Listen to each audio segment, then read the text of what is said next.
Live betting reaction to all of the night's action. You're tuned in to VSiN Live on Mad Dog Sports Radio. Patrick Meagher, Dustin Swedelson, VSiN Live. Okay, got a few minutes until Knicks Celtics, so let's just do this quickly. Babchick, of course, it's Babchick, so he wanted to pass along his ending, which is stay well, stay safe. As we say, hi, VSiN Live, Mad Dog Sports Radio, Dustin Swedelson, I'm Patrick Meagher. Let me just say this. And look, there's some things you can't explain in life, and the phenomenon that is Mike Babchick, and I do believe when you're genuine, people tend to gravitate towards you, and Babchick is just that, but he's a degenerate. He is just otherworldly as far as just uncouthness, but he rules. And I looked over. Dustin texted me earlier. He's like, hey, this is your connection when Babchick drops. And I was like, looking, I was like, is it 6 in the morning West Coast time? Are we on after DA and Babchick and whatever the show's name is? He said, no. Babchick is filling in for Torrey. And I don't know if Torrey hurt his back. I don't know if Spitz has got him locked in a closet. I don't know what's happening. But I turned it on, and Babchick was killing it. Babchick is mixing in sandwich talk with Jaylen Brown and Evan Cohen and the Killers and Allen White Plains. But I will give him credit here. I looked over, and my hand to God, he had full lines the whole entire hour. Like, literally, when somebody dropped, somebody else dialed in.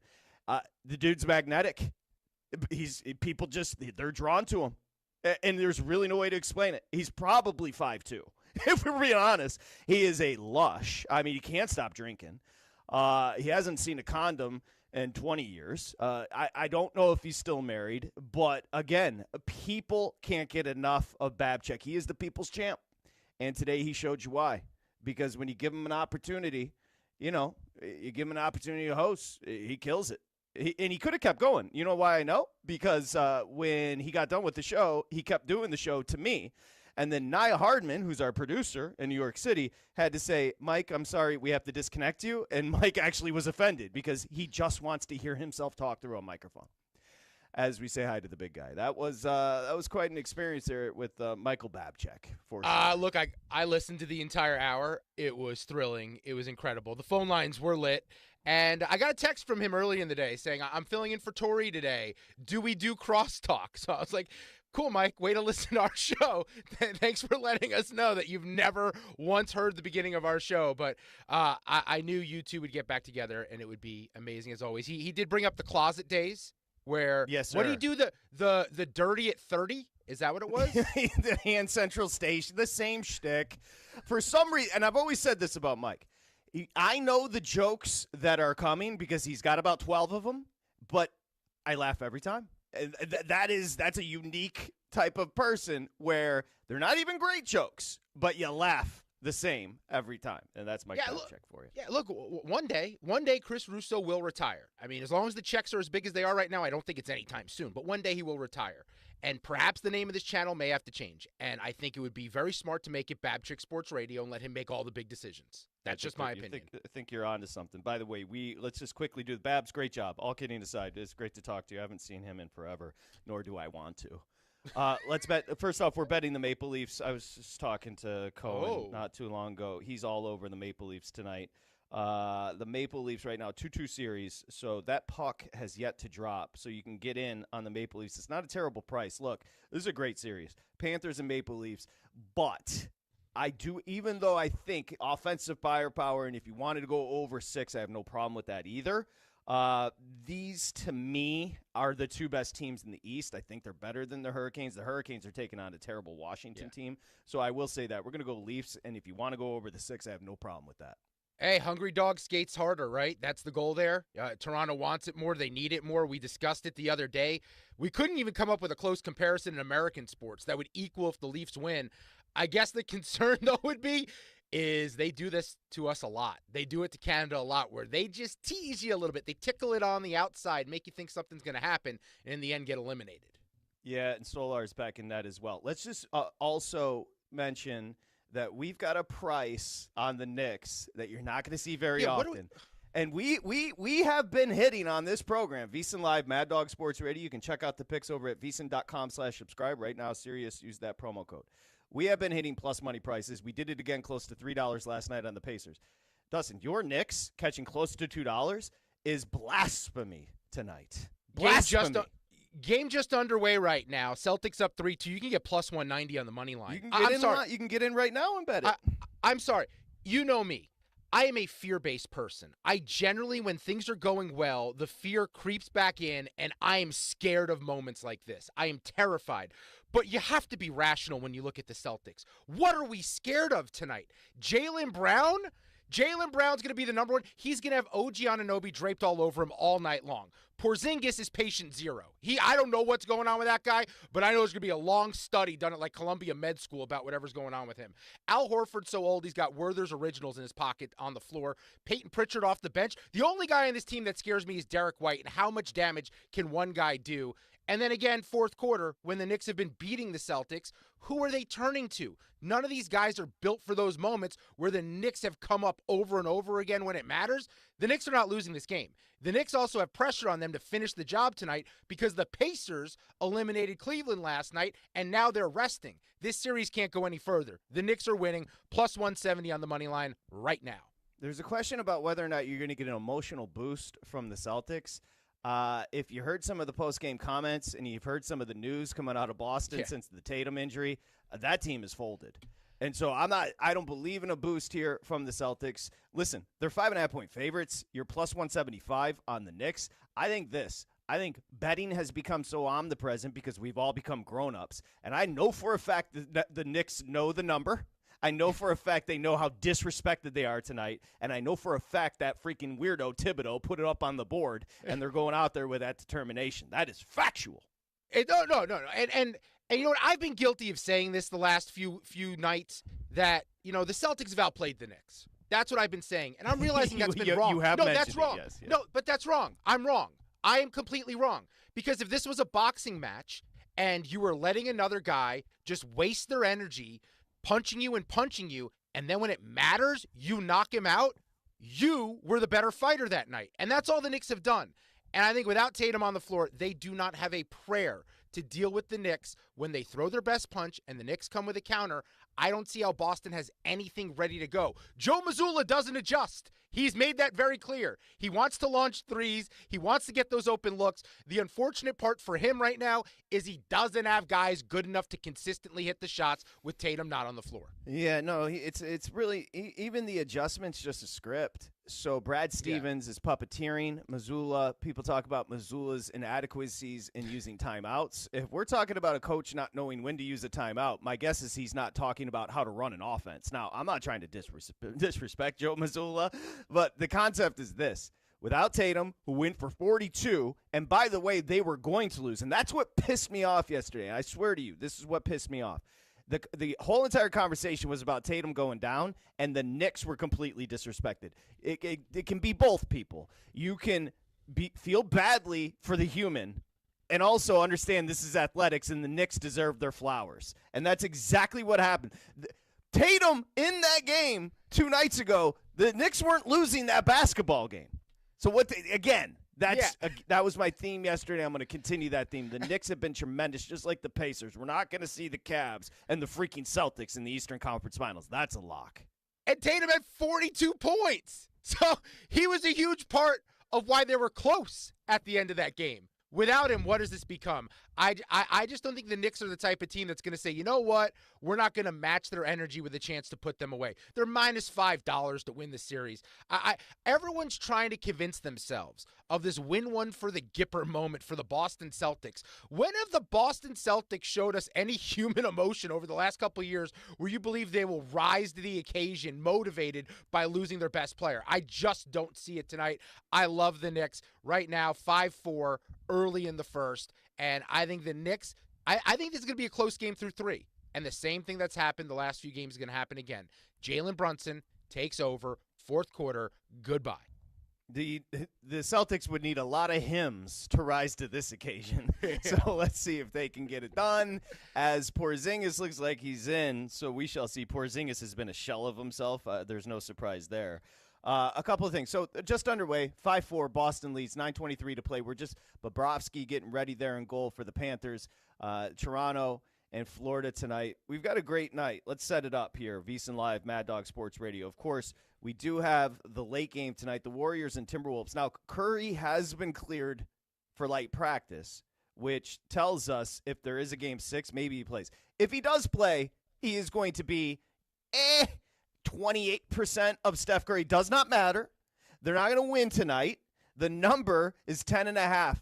That 10.5 is exactly what it was last night with Oklahoma City. Now, Oklahoma City, a great fourth quarter, which we'll discuss. But the Warriors are not, obviously, the Denver Nuggets with Jokic right now. So the 10.5 shouldn't scare you tonight. Lay it with Minnesota. Yeah, and they're definitely not winning if Jimmy Butler only takes 9 shots again. I remember there was a narrative that everyone has built up. Playoff Jimmy? Not Jimmy. Not this guy. I've never liked Jimmy Butler. No, I know you haven't. And you're being proven correct here because 9 shots in a game like that, where, by the way, they were in it. They were in it in the third, then Minnesota just took off in the third quarter. It was a close game. The next thing you know, you blinked, and Timberwolves were up 20 points. It was 97-77 in the third, and Edwards scored 16 points in the third quarter. They had no answers for Anthony Edwards. That's the problem. The usage rate on Julius Randle is out of this world right now, and he's looking like an absolute stud. But the Warriors just don't have weapons. They don't. You're relying on Jonathan Kuminga. Hold on, let me jump in here. Usage rate, all that. The Butler conversation is more important. Butler is sabotaging this team. You are aware he can get shots, dude. You know what? He is legitimately choosing to pass up jumpers, to pass up on open lanes, almost like he came over because he's Jimmy Butler. He came over and said, "Oh, you guys want me to acquiesce to Steph? I'll say the right things in the media, but when Steph goes down, don't expect me to adjust my game." That's what you get with. Do you understand what I'm telling you? I'm telling you that's what he's always been. He's forced his way out of 20 teams. It always ends badly. And what's it doing right now? It's ending badly with the Warriors. He can get more buckets. Okay. So let me work through this mentally. The motivation for him, because he wanted a new contract in Miami. Do you believe there's motivation where he's using this somehow to his advantage, either to go to his next destination, get more money? I don't know the point, but you're right. He said, I'm going to play the game you want to play. Steph goes down. I'm not deviating. We agreed to this. We agreed I was going to come in and help facilitate and make everyone better. It just so happens Steph's not there. Why do I have to do more work? Dustin, I think he's spiteful. I think he showed that on his way out from Chicago. I think he showed it on his way out from 76ers. I think he showed it on his way out from Minnesota. He showed it on his way out from Miami. And I truly believe this because he's a much better basketball player than we've seen offensively since Steph has gone down. I think he agreed to his role and then said, "Oh, no. I'm not playing your game. You're playing my game. I'm going to continue to do what you asked of me when I got here." And that is sabotage. So Jimmy Butler is essentially when you're at your office job and one of your coworkers is out sick or on vacation and the boss says, "Hey, I'm going to need you to pick up some of their work here." Or you're Mike Babchick and Steve Torrey is out for his 1-hour show. And Steve Torrey says, "Look, I need someone to fill in for me. Can you do it?" And picks up the phone. And Mike, if he was Jimmy Butler, would say, "No, I agreed to be the morning show host." But in this case, the coworker is asked to do more. And in this instance, coworker standing up for himself and Jimmy Butler and going, that's not what we agreed to. And not. Or he would go on. Babchick would have gone on and tanked the show because that's what Butler is doing to. Yeah, you're right. You're right. It's the exact opposite. Babchick went on, filled in, full phone lines. Jimmy Butler fills in, and instead, Babchick would have went on and literally just done a straight sports show. And then people have been like, that's not what we expect from Mike Babchick.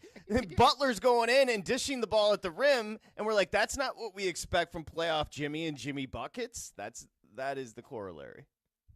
Look, if you're the Warriors and you're going down right now the way they're going down, you didn't really want it to be because it's a lot of Jonathan Kuminga and Kevon Looney on the floor. That was not the game plan coming into the postseason. There's no doubt about that. All right, so now that we had games tipping and pucks dropping at the beginning of the program, so let's settle in. Nia Hardman, of course, New York City.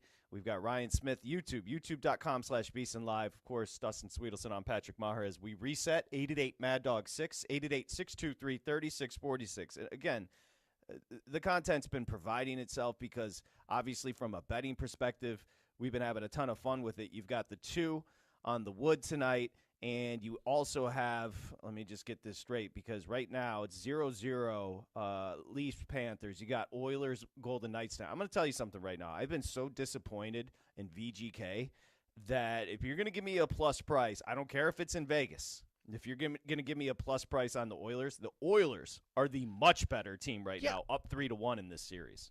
Yeah, but this has been going on now for a little bit here where VGK has not looked the same as they looked most of the regular season. So I guess I don't understand this. This, you know what this number feels like? It feels like the Celtics number. They're supposed to be favored in this spot, so that's why the number's set that way. But Edmonton's offense feels like it's way too much right now for VGK, for anyone right now in the NHL. Yeah, no, I totally agree. In hand to God, I did not have – and Skinner, all of a sudden, like I said, Skinner is Patrick Waugh, stopping everything VGK is throwing at him. He's not a very good goaltender, but he's played well. I didn't have Dustin Edmonton being this team going back to the finals. Now they'll have to get through, whether it be Florida or obviously Toronto. No, excuse me, I'm going west now. Whether it be the Dallas Stars, who are going to advance over Winnipeg. Dallas, Edmonton is going to be a cracker. That is going to be a hell of a series. And I'll be curious to see what the series price is on that, too. Yeah, we need that. We need Dallas, Edmonton on one side. And on the other side, look, we need Toronto and Carolina. Because we need Toronto because we need the story. We need it. Yes, the sport needs it. The buzz would be absurd if, and honestly, I've made a lot of jokes about the Leafs. I've made a lot of jokes about Canada. I had them coming for me when we relaunched this show in January because I just made some sidebar comment about Canada's military, and people were in my DMs threatening my life. We got one DM. Yeah, one. And I don't even think the guy was from Canada. Anyway, I digress. I would just say I would be very much for a Edmonton and a Toronto, full Canada, Stanley Cup playoff, guarantee the cup goes home, let them have it. First time since 93, Kirk Muller and the Canadians, let Canada have the cup back one time. Look, we literally tariff them on water, all right? Let them have the cup this year. We're not you can't even get Tennessee whiskey up in Canada. And they're booze hounds. And they can't drink whiskey anymore. Making them pay for water feels like a scam. They got all that snow. Does anyone want to tell them all you got to do is melt the snow and they got free water right there? No, but it is true. They can't drink whiskey anymore because we're just like, it's not happening. So if you can't get drunk on booze, at least let them have the cup. So that's, I agree with you. Edmonton, Toronto would be a great match. Honestly, it would actually be lit. It takes a lot to want me to leave my house for a sporting event. It takes a lot to make you leave your house for anything. I would want to go to one of those games. One of those games would be like a European soccer atmosphere with the cup on the line in Canada.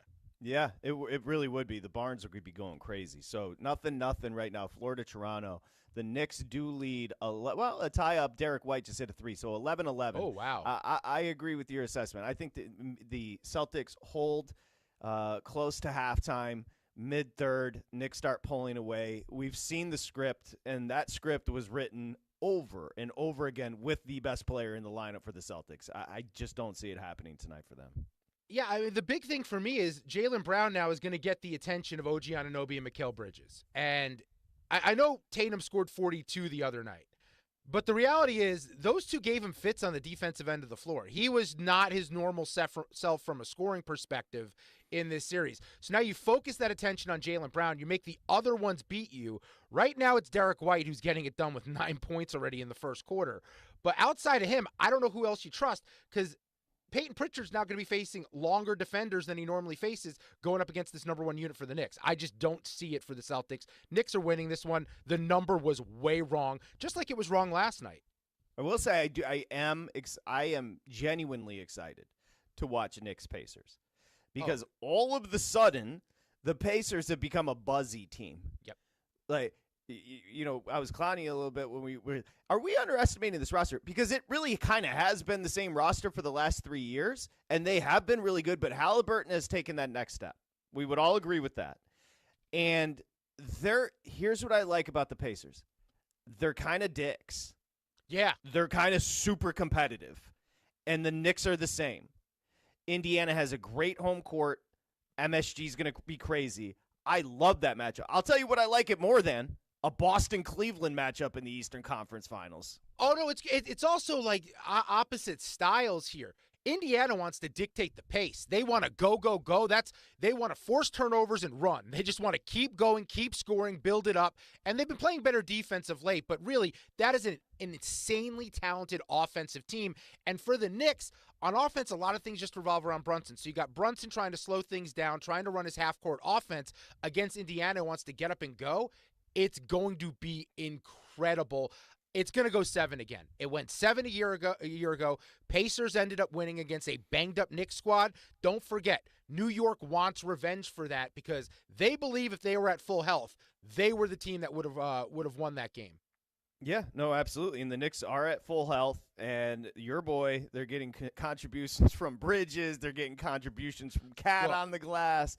They're getting contributions from, obviously, the clutch player of the year in Brunson. It's just a great matchup because, again, the competitiveness. The one thing that's fascinating about the Pacers, and I'll be curious to see what the series price is. My guess? Let's noodle that right now. If it's Knicks-Pacers, ooh, that'd be pretty close to even. It's tough, right? Because you're trying to figure out the number on the Pacers who knocked off the 1 seed, and then on the other side the Knicks who knocked off the defending champs who could have been the 1 seed if they wanted to. They just chose not to go for that this year. I don't know. I would go. I keep it's going a harder back and question. forth. I could say Knicks $1.30. I could say Pacers $1.30. I was saying $1.20 either way. I couldn't figure out which one though. Yeah, and so I'm just gonna say pick them because I really think it's gonna be that competitive. All right, so that's where we stand in the East. What? Josh Hart's got a bloody nose and it's bad. Oh, Josh Hart he got oh my gosh, he broke his nose. He looks like Brett the Hitman Hart right now. And Josh Jaylen Brown hurt his thumb. Josh Hart just broke his nose. His nose exploded. That's as much blood as I've seen on a play like, oh my God. What's the number in game right now with the Celtics up 21-16 as Hart, it looks like he hurt his eye too. He's covering up his eye. His nose is broken. And he's covering his eye. What do you got an in-game number? Yeah, it's 6.5. Boston's laying it up 21-16. You can get plus 180 on the Knicks or lay 238 with Boston. That in-game total 209.5. Did he catch an elbow? I missed the replay just now. Well, he's messing with his eye, but his nose is exploding. Oh, maybe it's I think it's a cut above his eye. It's a cut above his eye. It's not his nose. Let me zoom in. It looks like they're stitching up his eye. You're right. Immediately, the blood just started gushing out. It was like a geyser of blood coming out of Hart's face. It's honestly, it's like he's Holyfield getting stitched up on the bench. And by the way, shrapnel on the play. Jaylen Brown went down holding his thumb. He's in a lot of pain too. Derek White's scoring a ton right now, but if Jaylen Brown can't shoot, he can't dribble already. He can't shoot. Boston's toast. Maybe the broken finger will help him with his dribbling. We've got bodies on the floor in Boston. Let the bodies hit the 14 points for Derek White in the first quarter, by the way. I bet his player prop over 18.5. I really regret not taking him 8-1 to being the leading scorer in this game because that is a crazy first quarter. 4 of 5 from 3 for Derek White to open things up. All right, 888 Mad Dog 6, 888-623-3646. So that's where we start. We'll come back and get to your calls, 888-623-3646. A couple other things. One, we've got now, if I'm being completely honest, but we can talk about it from a betting perspective, I don't get as juiced about the NFL release as others do. Okay, I'll come completely clean. I don't even care. But from a betting perspective, we can discuss. The only thing I do care about is who's rewarded with primetime games. Yes. Okay. Ready? Here's your tease. There is a team that has 5 primetime games. They did not make the playoffs a year ago, but the NFL believes something special is going to happen after a massive offseason. What'd you say?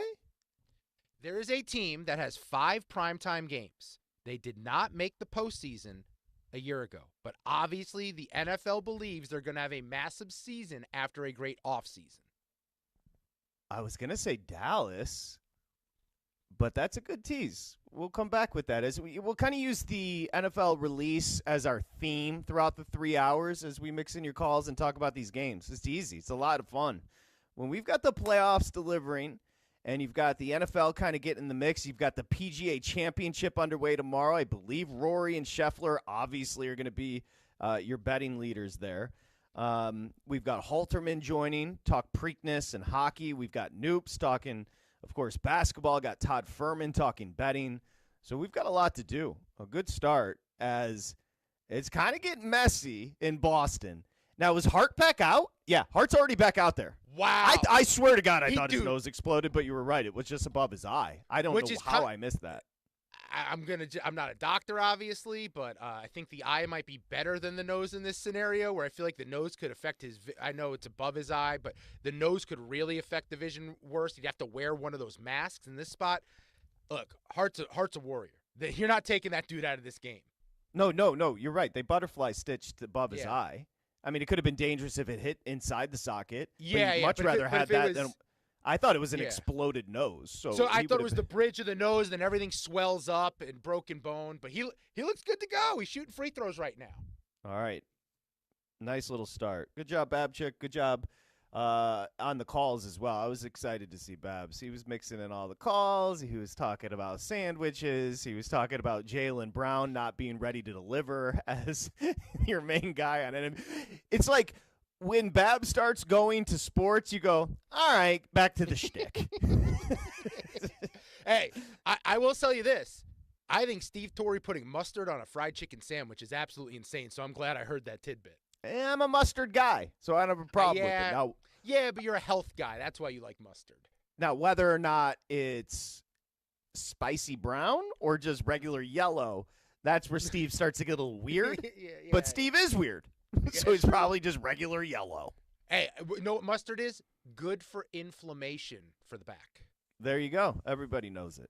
All right, we're coming back with your calls here, VSiN Live, Mad Dog Sports Radio. Again, if you're betting these games tonight, go to VSiN.com/subscribe. You can get it all, $19. Get in now because the Preakness is on Saturday, and we won you a ton of cash in the Kentucky Derby. Go to VSiN.com/subscribe. We're back. VSiN Live, Mad Dog Sports Radio.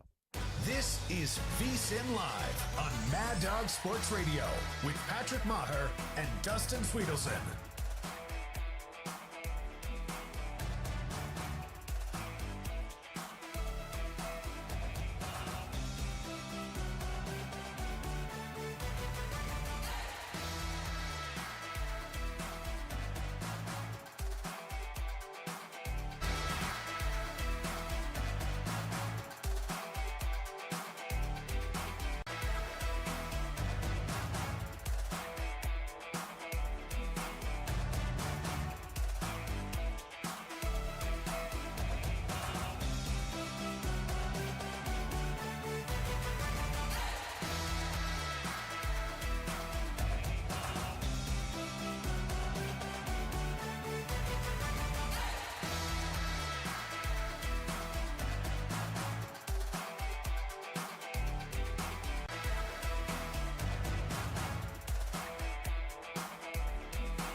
Sweat your bets with VSiN Live on Mad Dog Sports Radio.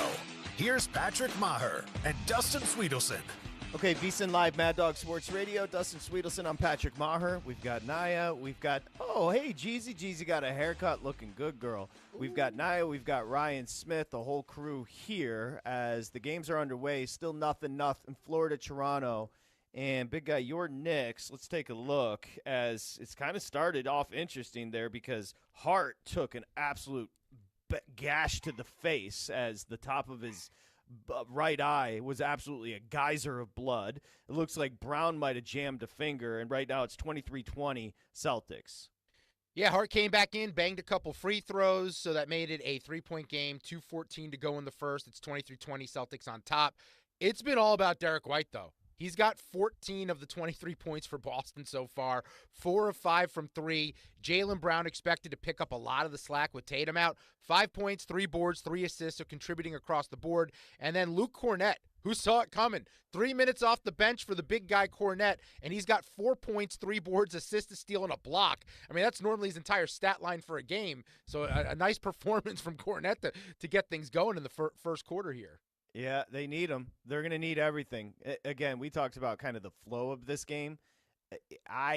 When you could have got 6.5 with the Knicks, if I were a Knicks backer that hadn't gotten in yet and we're looking to get in game, I would wait for the Celtics to build a little bit of a cushion, and then I'd come back the other way on the Knicks because I think by the time we get to the fourth quarter, I think the emotion and I think just the lack of scoring is going to catch up, and I think the Knicks are going to take over here. Yeah, I think belief is a big thing right now, and the Knicks believe that no matter what the score is, they can make a run and win it. And for Boston, they're going to come out and hit them with whatever their best adjustment is for life post-Tatum. And I don't know if they have a second counter after that. I don't know if they have a game plan for when that stops working, which inevitably will do at some point in this game.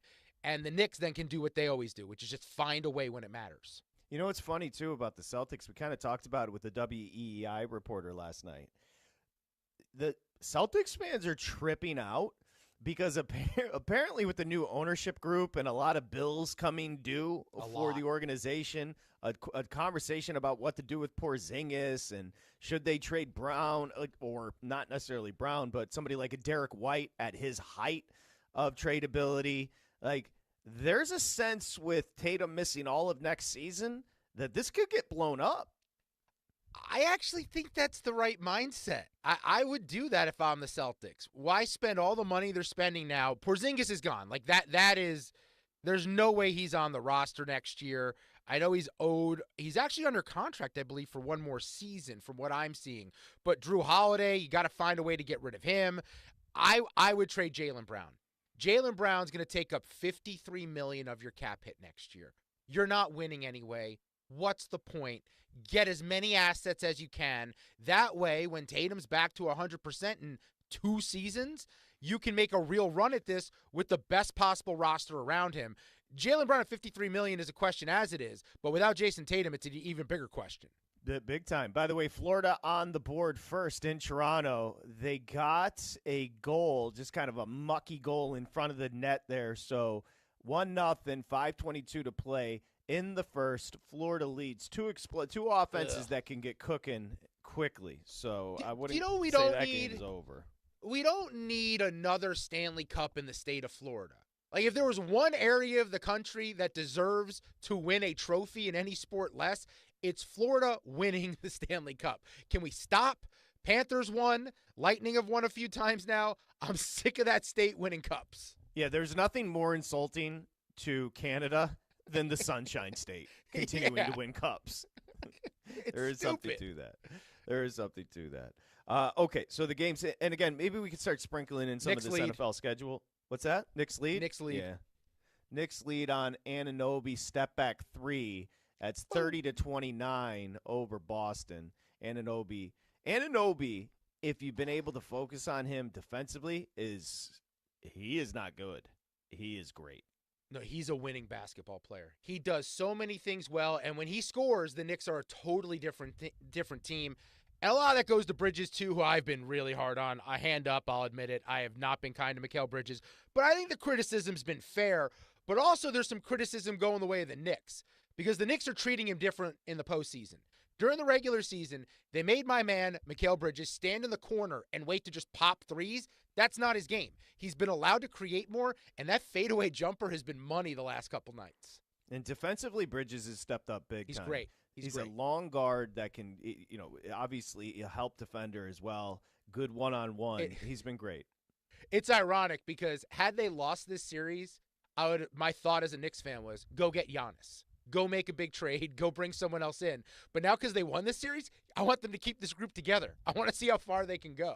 I believe in this. Yeah, I love the Knicks. We mentioned we're going to mix in the NFL release as far as the schedule. Now, the schedule itself, Dustin, correct me if I'm wrong, they're having a special. They're going to do it, I believe, 8 o'clock East, so not for another 21 minutes. But the internet tends to ruin things. And the schedule at this point. There's pretty much a lock. If you have a team you care about, you know what's doing. Yeah, it's just like if you didn't want to know the end of White Lotus, don't get on the internet the night of the season finale. If you don't know where your team's going to play week 14, you don't want to know, then don't get on the internet today because you're going to find out. Yeah, totally. By the way, I'll start here with the schedule, and then you can mix in what you want. We'll get to the betting angles.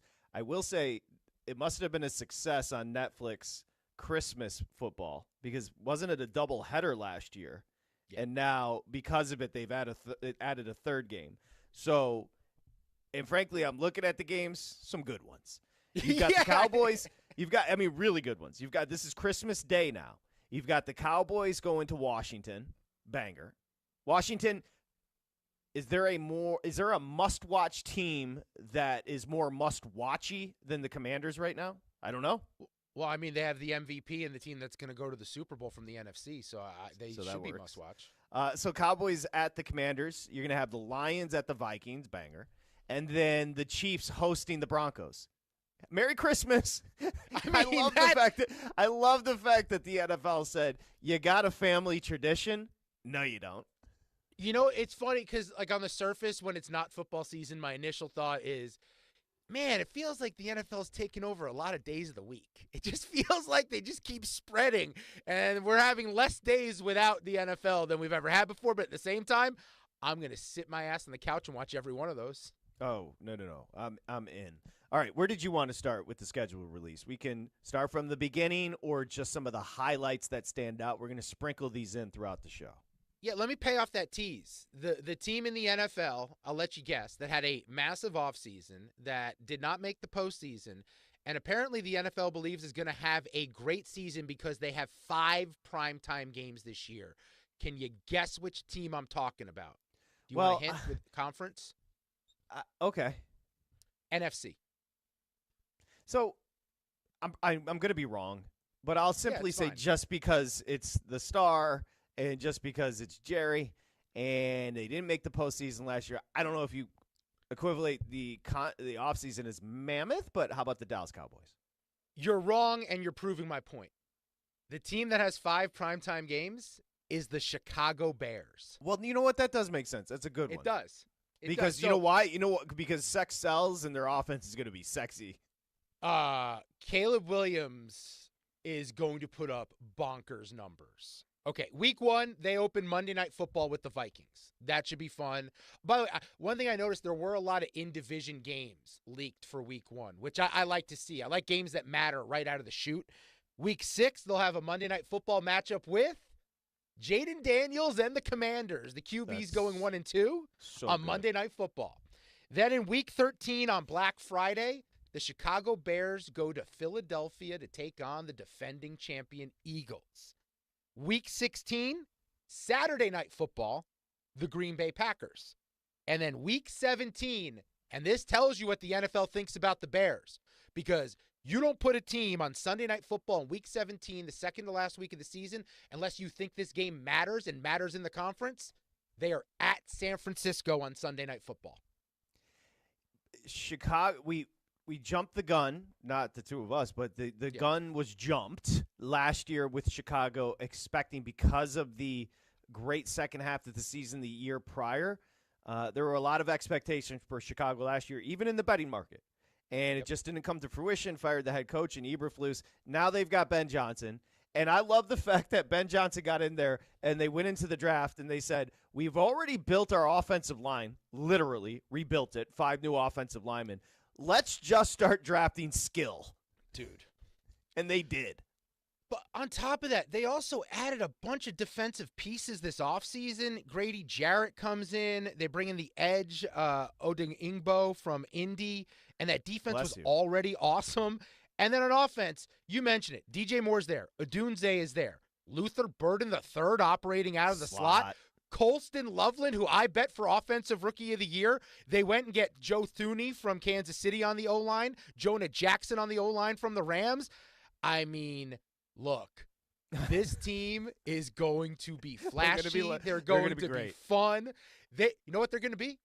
They're going to be what the Detroit Lions were the last 2 seasons. I don't even know how. Yeah, I don't even know how you judge the most improved player, but Caleb Williams is going to erase any doubt coming out of his rookie season. He had the worst offensive play caller I've ever seen. I don't even know what the rhyme or reason was of that offense. Wasn't the guy fired like a few weeks in? Ben Johnson is going to coach him the hell up, and he's got so much talent. I hate how much I love the Bears this year.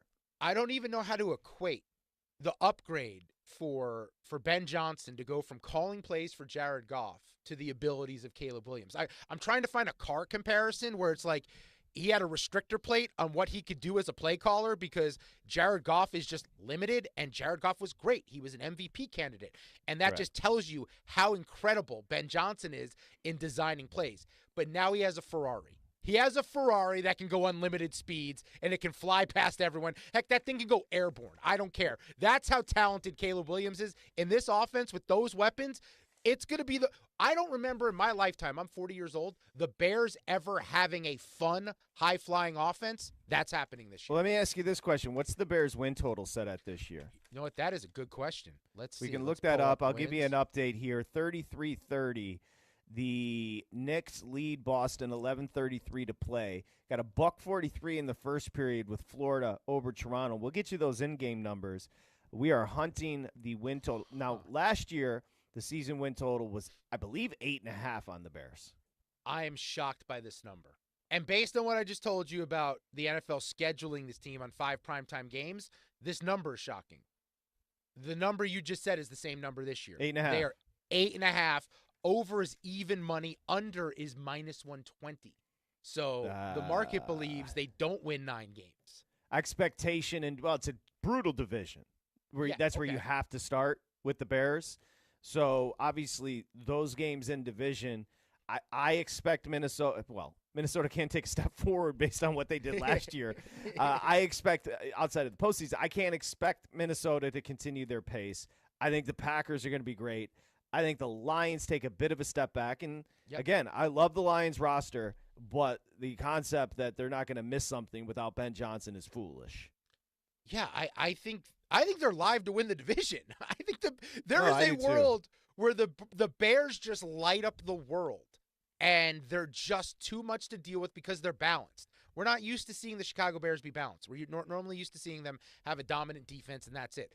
I think they're going to put up monster numbers. I think the stats are going to be crazy. The only weakness in the entire roster is the run game, and that's DeAndre Swift. But I just believe Ben Johnson will find a way to make that work, or he'll find some random running back off the scrap heap and turn him into a superstar. Yeah, I told you, because he does rely on the run game. That's another reason I've said Johnson, to me, is the best play caller I've ever seen, because even in the modern day, he was able to really accentuate a run game. Now, he had talent, obviously, with Gibbs and Montgomery, but they were getting a great offensive line. So I think the Bears, I think it's a hot team. What we'll do is we'll come back and let's do the international games when we come back, because there's a full slate of those, and we'll also get you updated on the in-game with the Florida Panthers and Toronto Maple Leafs, and, of course, you've got the Knicks at the Celtics. VSiN Live, Mad Dog Sports Radio. This is VSiN Live on Mad Dog Sports Radio with Patrick Meagher and Dustin Swedelson.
This is VSiN Live on Mad Dog Sports Radio with Patrick Meagher and Dustin Swedelson.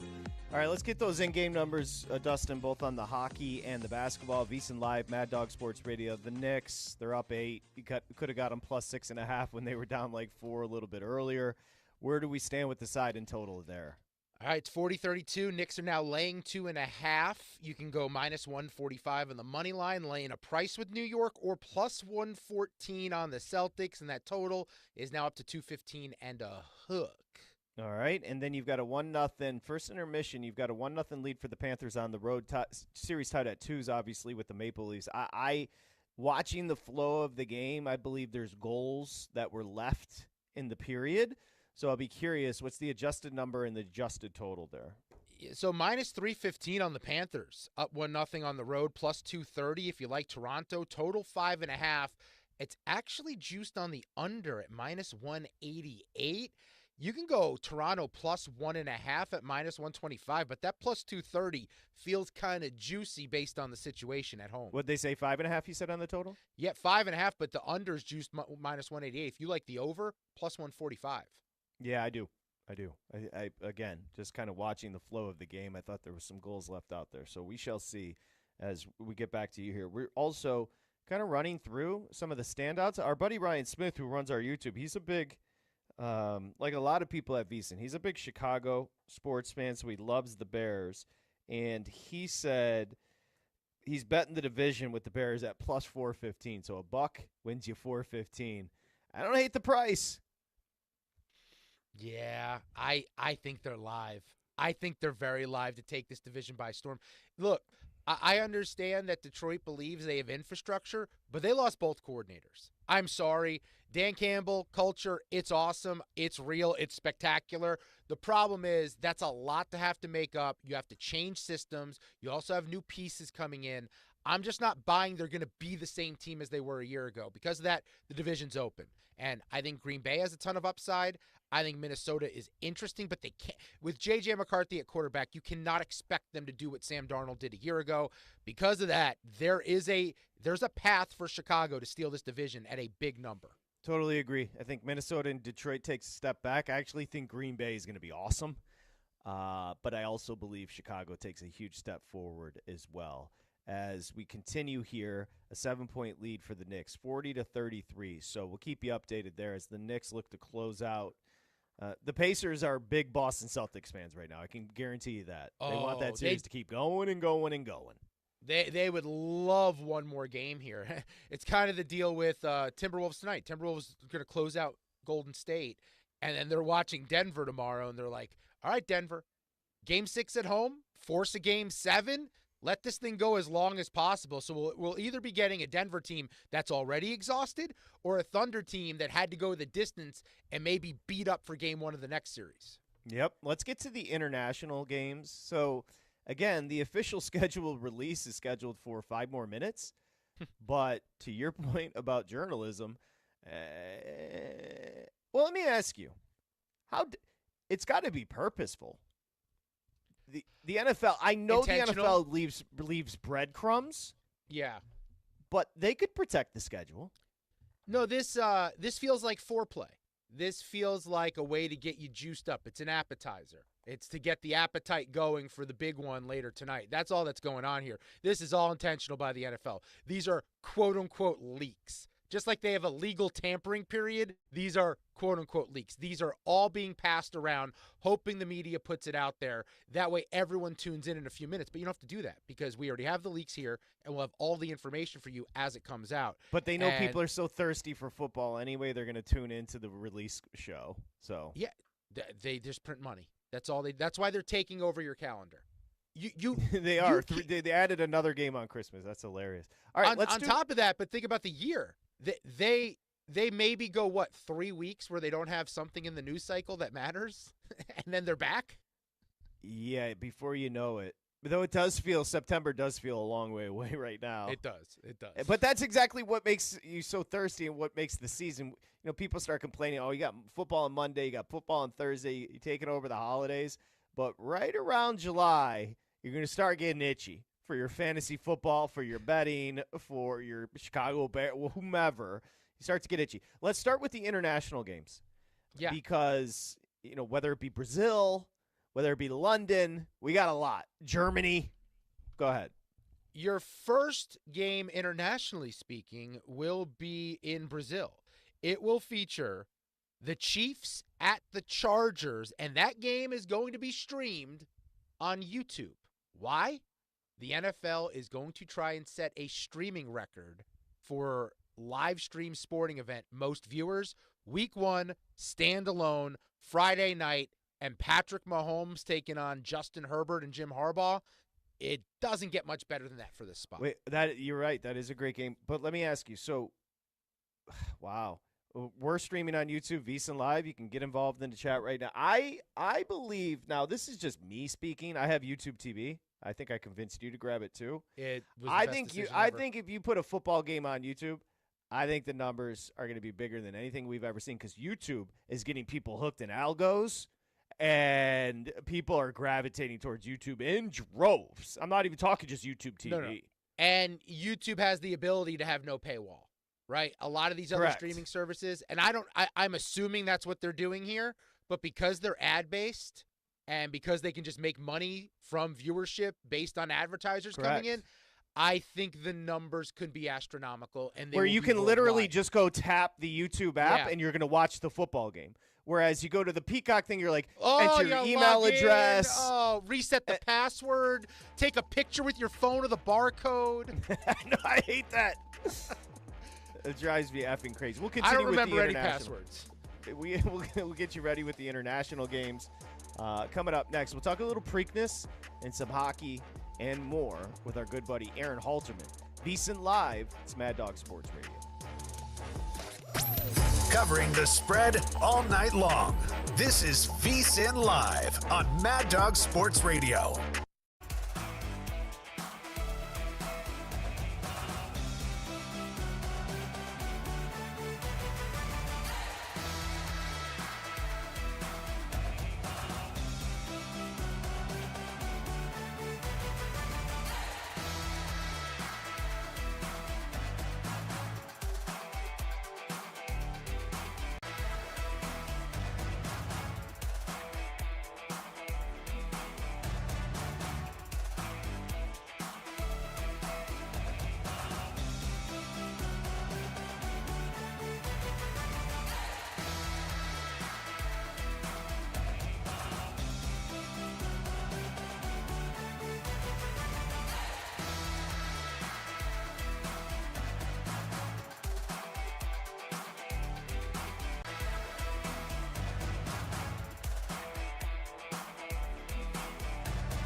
Live betting reaction to all of the night's action.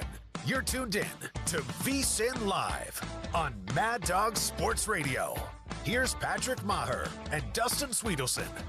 All right, if you don't want any obligations, just go to VSiN.com/newsletter. Sign up for the newsletter. We had free picks in there today, a write-up of what's on tap for the betting menu. Go to VSiN.com/newsletter. All you do is enter your email address and literally just pops up in your inbox before you wake up. AD's got you covered. So, again, the VSiN newsletter with some free picks and the betting menu. As we welcome you back, VSiN Live, Mad Dog Sports Radio. Dustin Swedelson, I'm Patrick Meagher. Got the full crew. Nia Hardman, New York City. Ryan Smith running YouTube, which we were just discussing with the scheduled release in New York City. Big Bears fan. YouTube.com/VSiN Live. Dustin mentioned the international game. You said Germany, correct? Will be streamed live on YouTube. Brazil. Pardon me. The first one in Brazil, the first international game played. Sao Paulo's Brazil, right? Sao Paulo? Yeah. And you know what? That'd be a good one to go to if you're a single man. Well, I think married men do it too. They just don't tell their wives. Yeah, don't give me that look. Halterman's giving me a look. He literally met his wife on spring break. He knows what I'm talking about. So, yeah, Brazil. And they're going to throw that game up on YouTube, and it is going to do the craziest numbers ever because you don't need a login. You just click the button, and you're just like, oh, look, the Chiefs are playing. So we'll continue with the schedule release here on VSiN Live in just a bit. Before we get to Aaron, let's quickly get an updated number on the in-game with the Knicks leading 52-51, 3:11 to play in the second here, Dustin. Yeah, Boston tied it up briefly. It's now back to 55-54. Boston laying 2.5 down one, -125 on the money line, -105 on the Knicks money line. That total is now up to 220.5. I'd start thinking about the under because I don't know if these teams can keep up this pace. The aforementioned Aaron Halterman, part of the family here. Of course, racingdudes.com for your horse racing needs. VSiN hosts, VSiN handicapper at racing_dudes. Got the Preakness coming up on Saturday. Samich and Halterman got you covered with VSiN at the track every Friday. So coming up in 2 days here, 2:15 East, 11:15 West, then replayed on Saturday, 8 a.m. Eastern. And they're going to have a 2-hour simulcast on SiriusXM, Mad Dog Sports Radio, and then VSiN proper for the Preakness, as we say hi to Mr. Halterman. Hi, Aaron. Hey, guys, what's up? Yeah, it's going to be a busy weekend once again, and yeah, it's nice. The Preakness is kind of shaping up to be a little bit better than what we thought last week when we were talking about it. You know, we do have journalism in the race, so that's good. So yeah, going to be exciting next couple of days for the Preakness, and Samich, hopefully he can nail the Preakness like he did the Derby. Well, you hit a pick 4 or pick 5 on that card as well, one of the two. So let's chill out on Samich.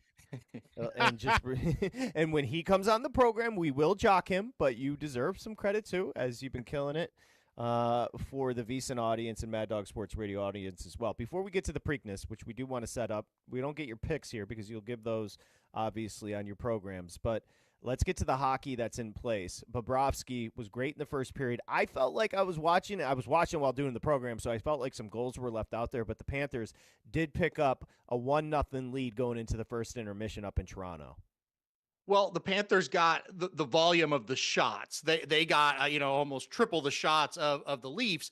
However, the Leafs kind of got the better chances overall. Nylander had a breakaway. Nyes almost scored on the power play there with like 20 seconds left in the first period, like some grade A chances, and Bobrovsky just robbed him. I mean, he looked like vintage Bobrovsky, the goaltender that won the Stanley Cup last year, right? That's what he looked like. On the flip side, though, I do think you can beat him, and I do agree with you. There are goals out there to be had. Toronto has got to keep the puck in their own end a lot more. It was way too much Florida in that first period. Like I said, they just peppered Woll. He played well in goal as well for Toronto, or this could be maybe 2 or 3-0. So the game flow favors Florida right now big time. I mean, big time. But it's just 1-0. One goal could flip things. A lot of nervous energy right now in that crowd. That if you're watching, I know you're doing the show, but when you watch it, man, it's almost silent in there. They're so nervous, you can tell. So they need a goal. Dude. They need a goal bad. They need to settle in, get a goal, because and I'll ask the question and let Dustin go. We were asking somebody that was a reporter from Toronto, can you think of across the 4 majors, we were just talking about the NFL and the NBA, can you think of a championship meaning more to one city across the 4 majors than a Stanley Cup would mean to Toronto? I don't even know if it's close. I don't think it is. I really don't, because it's been so long and they're so like just crazy about that team. I don't think it's close. I think I'm just trying to. I can't. No, I just can't name one because okay, No. Chicago and Boston when they won the World Series. Talking about the Cubs and the Red Sox. That's kind of what this would be like. But they, now they've won it, so that desperation isn't quite there for those two franchises. But before they did, that's what I would compare it to. Will the Red Sox ever win a World Series? Then they did. Will the Cubs ever win a World Series? Then they did for the first time in 100 years or whatever. That's kind of what this would be for Toronto if they broke through and got it done. But the city of Toronto cares more about hockey than the city of Chicago and Boston care about baseball combined. The only thing I could come up with was the Lions or the Browns, but even then, I don't think it's close. Toronto hasn't won a cup since '67, so it's long. It's not as long as Chicago was, but I think they've been teased so many times over the years. But Aaron, you are the plus money prince, so I have to ask you: would you go plus a goal and a half? Would you go plus 240? Or would you take the plus price on the over in game on Panthers Leafs? None of the above is what I would take, honestly, in this situation. I don't trust the over. I would say that immediately because the two goalies are playing too well. It's pretty tight. So that would be the third option for me. I wouldn't want to lay a goal and a half in this game either. So if you made me take one, I would take the Leafs and the plus money just because, I think that's the simplest way to get the plus money price there is just the Leafs to get a goal here, tie it up. All of a sudden, if you bet them when it's 1-0 and they get it tied, well, you've got value on that ticket already, and then maybe they can push through. I think that's the easiest path to a plus money price there. So that's the one I would take. Like I said, I just wouldn't want to lay a goal and a half in this game. That's dicey, as tight as this thing is. So, let's just try to play the Leafs if you want to play a plus money bet right now. I think that's the easiest one. Plus 1.5 is minus 125 if you want to do that. But I guess at that point you could lose on an empty netter, so you might as well go down with that plus 230. Yep, I would rather take the money line than get the goal and a half because of what you just said. Like to me, if the Leafs are going to win this game, they've got to get a goal. They've got to get momentum on their side. And if the longer it stays 1-0, this thing's going to be 2-0. All of a sudden 3-0. And I think it's the Leafs win outright I don't think they cover a goal and a half. It's kind of the long way I'm trying to say there. We can admit VGK has been a disappointment. There's just no way around it. Like they have been, Edmonton has been better than expected and Skinner obviously, but VGK has been a dud, and they're laying, anywhere from $1.19 up to $1.30. You get a plus money, even plus money on Edmonton. I can't bet VGK here. All right, well, I'm gonna disagree, and I'm gonna bet him tonight. And now, with that being said, I could not agree more. VGK, huge disappointment, probably the biggest disappointment of the playoffs. And yes, I know they won the first round. That was a series, I should say, that Minnesota kind of carried, and VGK kind of got lucky a couple times. That's hockey at the same time, too. So give them credit. They did win the series. I think VGK's cooked. I don't think Vegas is winning this series. I think this is a spot where you can bet them, though. Yeah. And what I mean by that is it's 3-1. It's a desperation game for Vegas. They're at home. I just can't see it ending tonight. I think it's going to end Friday night at Edmonton. But I think Vegas, they're a prideful bunch. They are a bunch that has played tremendous hockey for a lot of the season. I think they'll fire their best shot tonight, and I think they will win. I also think, yes, Skinner played well in Game 4, but I would much rather see Skinner in the net if I'm Vegas than Pickard. I thought he was really playing well. Skinner, 3 of his 4 playoff games, he hasn't been very good. This would have been a sweep, I think, if not for some weak goals that Skinner let up in Game 3. But tonight at home, I do think Vegas is going to get a win, but I have no hope for them to come back and win the series. When we eventually get a Western Conference final of Dallas and Edmonton, who do you side with in that one? Oh boy. It's going to be a great series. I lean Dallas. I do. I just think Dallas, they've got that top end player now in Rantanen. They didn't have him last year. So I think that's going to help quite a bit.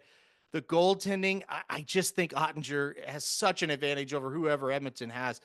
I lean the Stars to come out of the West, but I think that could be a 7-game series. I think it'll be a classic. Could go either way, but as of right now, I do lean Dallas. All right, Aaron Halterman joining us as it looks like we may go to the break tied at 59, though Brunson's going to have something to say about this. As he gets to the bucket, it's a miss. So 59-59, big guy, at the break. Look, we talked about we both said we thought it was going to be tied at the break, and it's tied. So to me, if you didn't get involved on the Knicks, let's see what the halftime number is, see what the in-game number is, and I think this is a time to do it. Well, you can get money line right now on the Knicks on the game at plus 114. Plus 2.5 is the spread. 219.5 is the total. I would take the Knicks. The Knicks are going to find a way here. They saw what Boston wants to do without Tatum, and now the Knicks just nut up when it matters. This is what they do. This is what they've done all series. And for most of the half, the Knicks have been leading.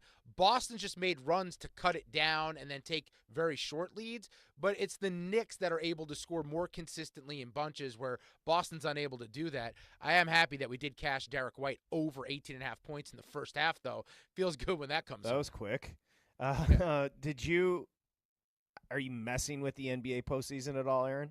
Yeah, I've dabbled with it a little bit. It's been pretty darn unpredictable. I was kind of listening to the first of your guys' show today, and you guys have sounded like you've been doing well. And yeah, it's been, honestly, when I follow the NBA playoffs, it's usually fairly chalky.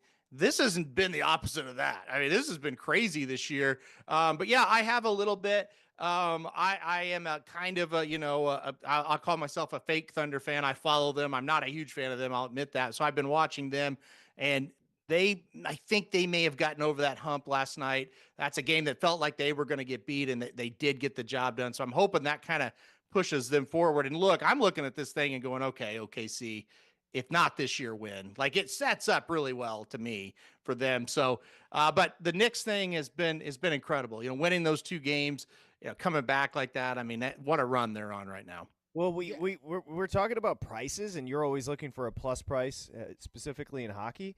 Mm-hmm. Like 2 nights ago, the Knicks were almost 2-1 at home. Last night, you almost got 3-1 on the Pacers. Sometimes you just throw away the numbers and you look and you say, well, this price is ridiculous. And those were 2 outright winners. Like, you're looking for, and the Knicks close to $2 tonight as well. The Pacers one was the one that really threw me for a loop because, I don't follow it as close as hockey, but when it comes to playoff time, I've got a good eye on it. Right. And I've watched that Pacers series, and it's like, they're the better team. Like, there's nothing flukish about this. Right. There's nothing going on. And I didn't watch it all season, but I'm talking about this series. Every game I've watched, the Pacers have looked better. So that one was insane. The other one, it's like, there's so much respect to Boston that I kind of get why the lines are what they are. That Pacers Cavs game, like, what have the Cavs ever done to be like a huge favorite in a game like that? So I was with you guys on that one. The Knicks thing, I haven't touched it because of, like I said, I do have a lot of respect for Boston, but that Pacers, that line was crazy. I mean, home court hasn't mattered. Teams 31-30 straight up, 20-30-1 against the spread in the postseason. And then the series prices have been wrong. I think so many times we look at these numbers and go, oh, the books definitely know they've priced this correctly. They've been dead wrong, not just on how long a series goes, but who the better team is by a mile. And I just think it's worth filing away, especially for the East, with the East having so much parity with Tatum going down now. I think there's going to be opportunities to bet teams that could go on a heater, similar to what Indiana's doing at a big price this time next year.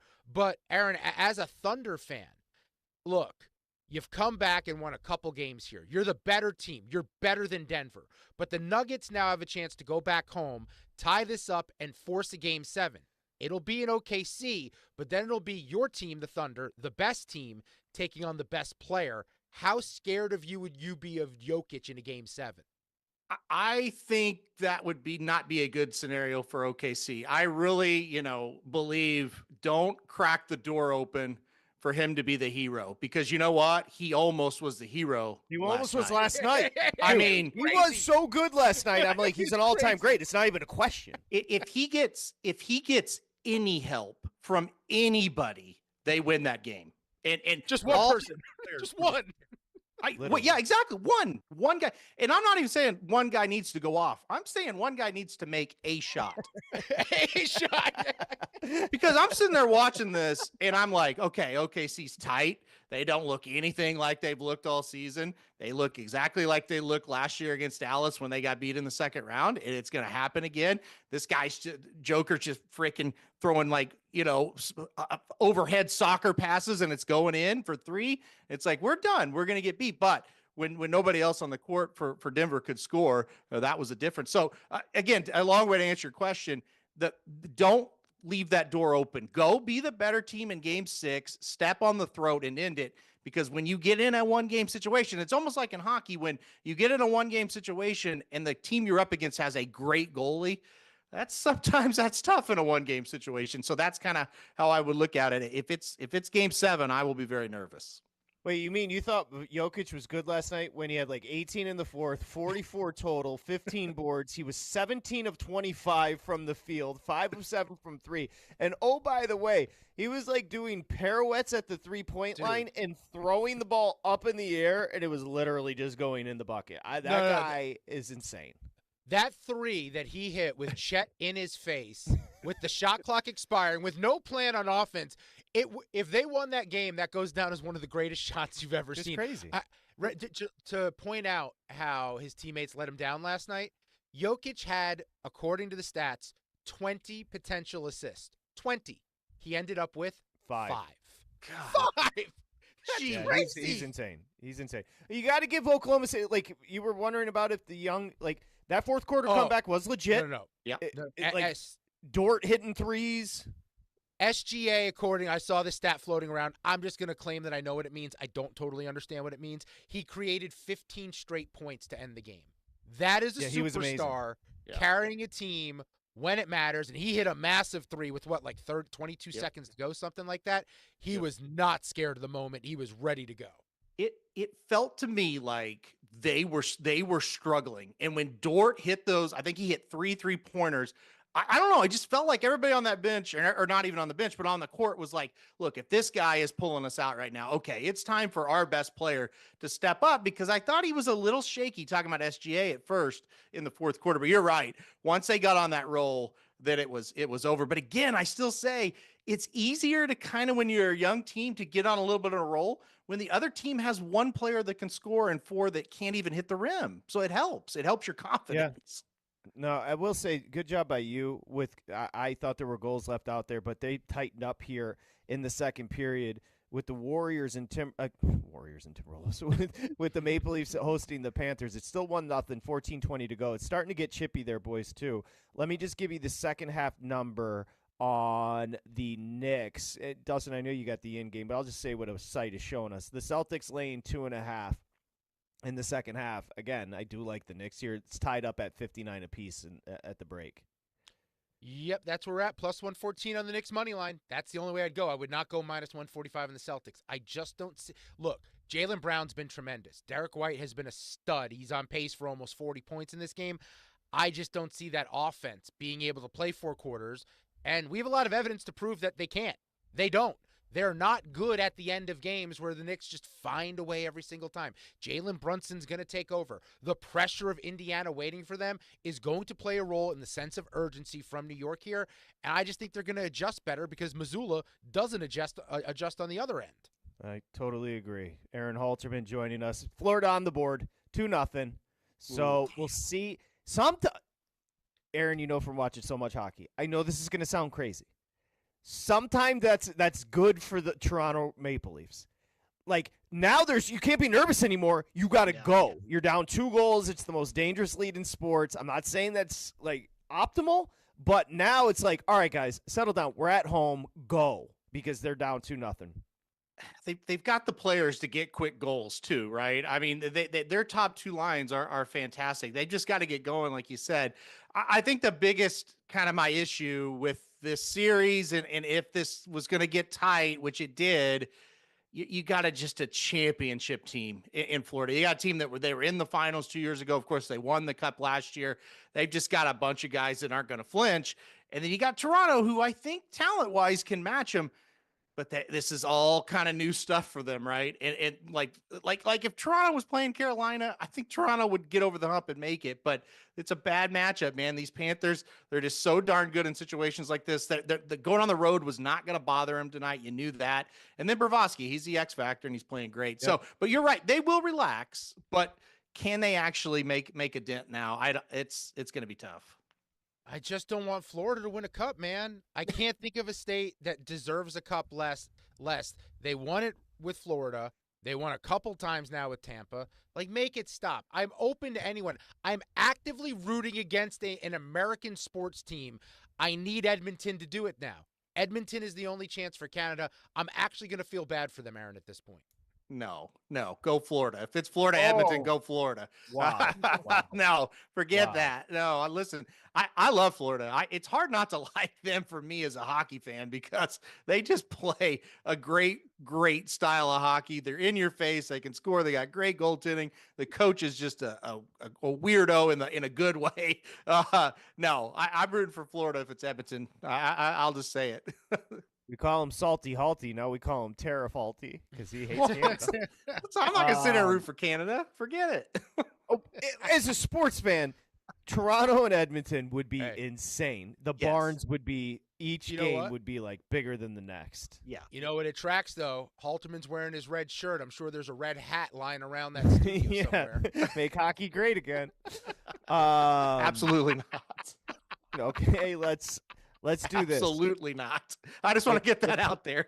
All right, settle down. We just saw Heather Halterman run in. Let's do this. We don't get sovereignty. The Bill Mott hate has died down a little bit. You do get some juice in the Preakness because of journalism. Let's talk about the field itself. What should the Mad Dog Sports Radio listeners be excited about the Preakness coming up on Saturday? Well, I'll be honest. If journalism wasn't in the race, there's nothing to be excited about. I'll just say that and be honest with everybody. But I'll say this: I do think journalism being in this race makes it good. I think you need to watch it. I do think it's exciting because, look, he ran very well talking about journalism to run second in the Kentucky Derby. And if he wins this race, his trainer, Michael McCarthy's already said, you know what, if we show up here and we win, we'll go to Belmont in 3 weeks and we'll have that rematch between sovereignty and journalism.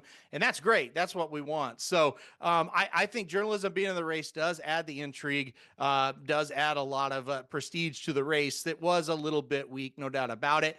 And I think there's another horse, the number 8 Clever Again, trained by Steve Asmussen. He's a horse that I think would have kind of been a player in the Kentucky Derby, but he kind of got going a little bit late in the season. And so they kind of worked backwards from the Preakness when they got this horse going and back to the track this year.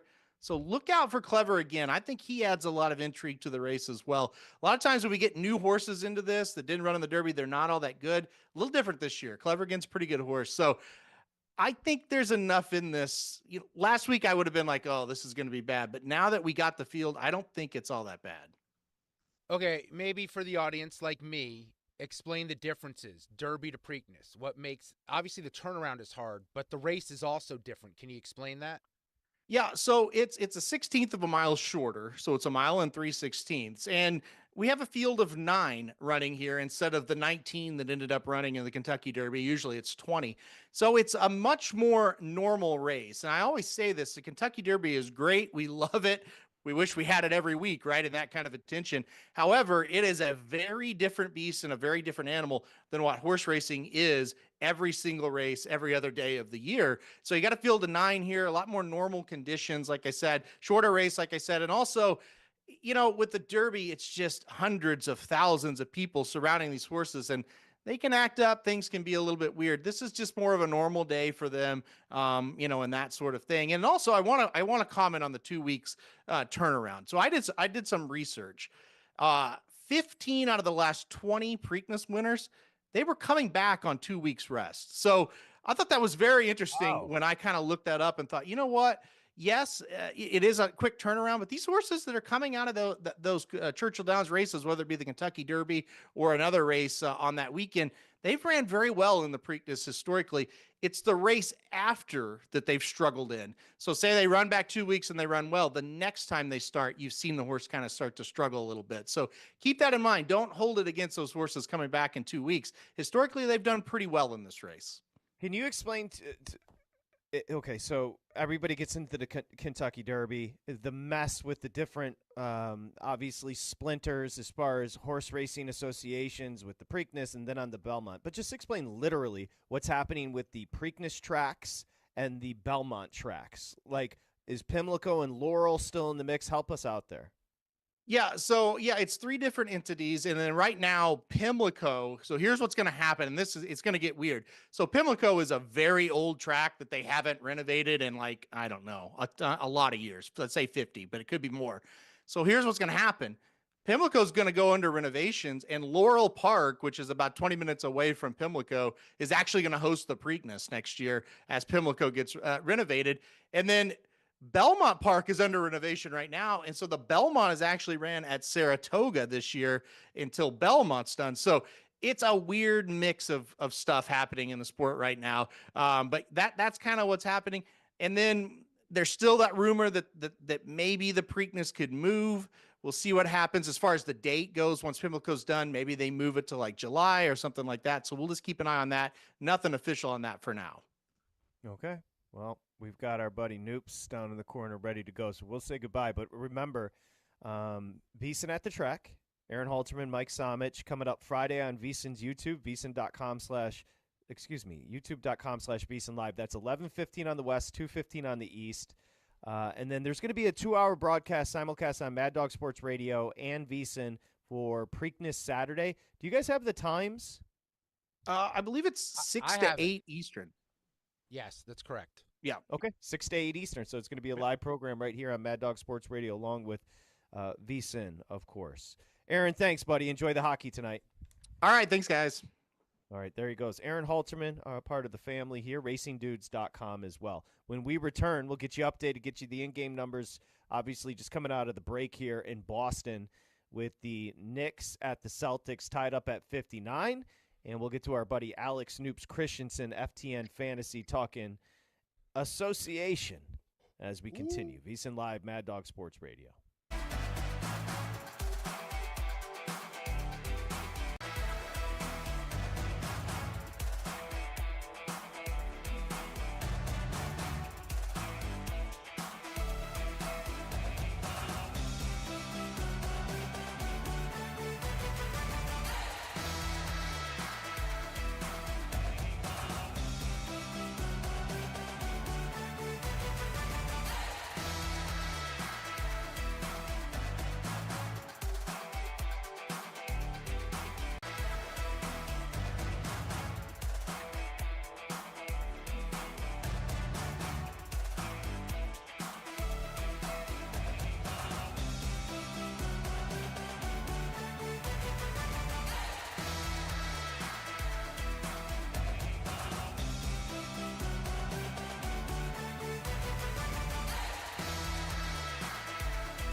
Welcome back to VSiN Live on Mad Dog Sports Radio. Here's Patrick Meagher and Dustin Swedelson. All right, so I'll happily read this because we've got midweek MLS soccer, and tonight don't miss MLS doubleheader, Nashville and New York Red Bulls, followed by San Jose and Messi and Inter Miami. This is going to be a great game, two teams that score a ton. Coverage kicks off at 8 p.m. Eastern on SiriusXM FC, channel 157 in the car, and streaming on the SiriusXM app. So we have a 65-65 game. Hart just hit a 3. He's got the big cut over his eye as Derek White comes back and hits another. Derek White's going to have 60. He just hit another 3, 68-65. Florida has added another goal, so they're up 3-0. I'm telling you, there's a lot of goals left in this game, so I hope you took over the 6 that we talked about at the beginning of the program. Alex Noops Christensen joins us, and you can find him at FTN as the NBA expert. Now, you were away to the restroom, so I wanted to bring back a conversation. Noops said, did Dustin leave the frame because he's afraid of me? Because when I saw him in person at the D, he was like, whoa, it's really you, and you seemed a little weirded out by it. And I was going to explain to Noops, but I saved it for on air because you weren't here. Dustin has such a he goes through social media so much and he gets connected to people on social so much that when he meets them in person, you can back this up, big guy. When he meets them in person, it kind of rewires your brain. Yeah, no, I get thrown because I create the version of you that I think is you, and then I meet you in real life and realize you're not this little tiny avatar on your social media feed, and you're actually like 5 inches taller than me. So it throws me off because I just assume everyone's shorter than me, and I'm not really tall either. So when I meet someone like you, I get thrown off. That's all. So you did intimidate him, Noops. Well, I understand it, and I knew in that moment that I actually had the advantage because I got to surprise Dustin. And so one of the big things about being in the betting industry and working through social media and stuff is I have spent hours, countless dozens, hundreds of hours talking and working with people that I haven't met in person. And when you get a chance to do that, it's a lot of fun. And I knew that I actually had Dustin, and I did. I made a point of really trying to surprise him. And I knew the power I had in that moment of being the one who got to walk into him as opposed to him walking into me. You were in the power chair. There's no doubt about that. So we've got a lot to do with the basketball, and we'll start here, and that is Indiana. Now, again, we keep on harping on it, but the number was crazy last night. 8.5, closed like 275, 280 on the Pacers. So many questions about Cleveland. I know you were big on Cleveland, but their offense, no assists. It was just kind of give Mitchell the ball and clear out. And the injuries were a question in Indiana. Let's be fair. They were great in the series. The Pacers were fantastic, and it's just one of those things where, I didn't handicap the Cavaliers having 3 of their 5 starters being less than 100% for the entire series. Maybe I should have been a little more hesitant there, but having Garland basically at the point where, and you saw it all last night, there were several moments where he played through being really uncomfortable out there. Mitchell didn't look right for the entire series. Mobley was less than 100%. Well, we've got Noops freezing on us, so we'll get that corrected. But yeah, he was talking about the injuries to the Cavs. We'll have Noops. You got us. You froze there for a little bit. You were talking about the Cavs being banged up. Go ahead. No, apologies. Sorry about that. But yeah, it's one of those things where they were banged up, but I don't want to take anything away from the Pacers. The Pacers were excellent. They had a great game plan. They really made the Cavaliers uncomfortable. They moved the ball. It's a big physical team with depth. It's interesting. In an NBA where everyone's focused on who the best players are, the Cavaliers are focused on being deep. That's really interesting, and it was a lot of fun. So, I wish the Cavaliers had won. As someone had spent a lot of money and a lot of time talking about Cleveland, it's very interesting to see what this Indiana team could do. Real quick, Missoula's melting down, going at the refs. What happened? I believe they called a charge. Brunson drew a charge. He didn't like it. There was a lot of words. I saw Sam Cassell trying to pull people back to the sidelines. I'm not totally sure what went down, but that was interesting. So we'll keep it's getting chippy because we had. Did you say that Brown and Hart were about to fight? They were going at it. Hart was getting in Jaylen Brown's head. But back to the Pacers, Noops, because, look, full transparency, I keep saying maybe we've underrated the Indiana Pacers on the show. The reality is I didn't really start watching them until about, 3-4 weeks ago. You, as someone who watches the NBA night in and night out very closely, what's different about this Indiana team? Why are they so much better than they were a year ago? Yeah, it's one of those things where, as I watch them, I'm really impressed in Tyrese Halliburton. I've always thought he's a very talented player, and it's just really incredible to watch him be incredible in big moments. And as I talked about a little bit earlier, maybe this is different. When you're in a league full of teams that are all kind of doing the same thing, focusing on their best players, focusing on their 5, 6 guys. Look at this Knicks team. They were designed to be 5 people. This Pacers team is kind of made a little bit of a diversion, a zag, if you will, where it's about depth. It's about having a lot of guys and about 48 minutes of really attacking. And it's fun to watch it in a league where, again, I think a lot of people are worried the NBA is becoming too homogeneous. The Pacers doing something different. It's a lot of fun. It is, and Florida, a lot of fun for Panthers fans. If they've scored, Wool and goal for Toronto, not showing out tonight. So 4-0. It looks like the Panthers are going to take a 3-2 series lead. Now, the Knicks and the Celtics, who we've got right now, let me just give you an update. It's starting to get chippy. So if you're just joining us, it was 59-59 at the break. The Celtics lead 69-67, 9:07 to play here. Hart took a terrible elbow to the face, had blood all over, had the butterfly stitches there. This Knicks team, though, let's be fair, Noops, even if Brunson stays in a couple of nights ago, they were awesome. The Knicks have been outplayed for much of the series, but when it matters, they've stepped up.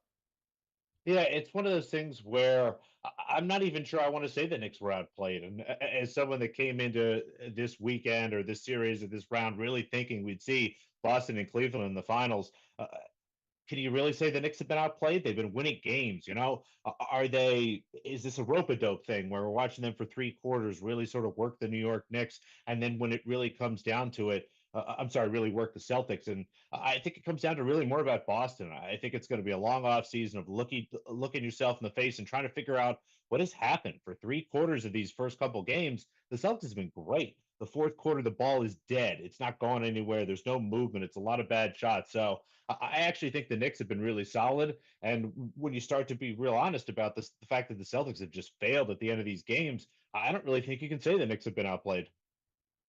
Okay, I'm seeing the replay now. There was, I believe, an offensive foul called on White. Ooh. His shoulder went into Brunson's face while he was going up for a shot. I think Missoula had an issue with that, and I believe they challenged it. And It's going to be White's Brunson going to the shooting line. free throws, I think. No, White's at the line. White's shooting free is he? throws. So maybe they reversed the. I can't right. even tell. Yeah, because call we don't have overturned. sound on. Yeah, call Okay, so overturned, so Missoula was they did. right.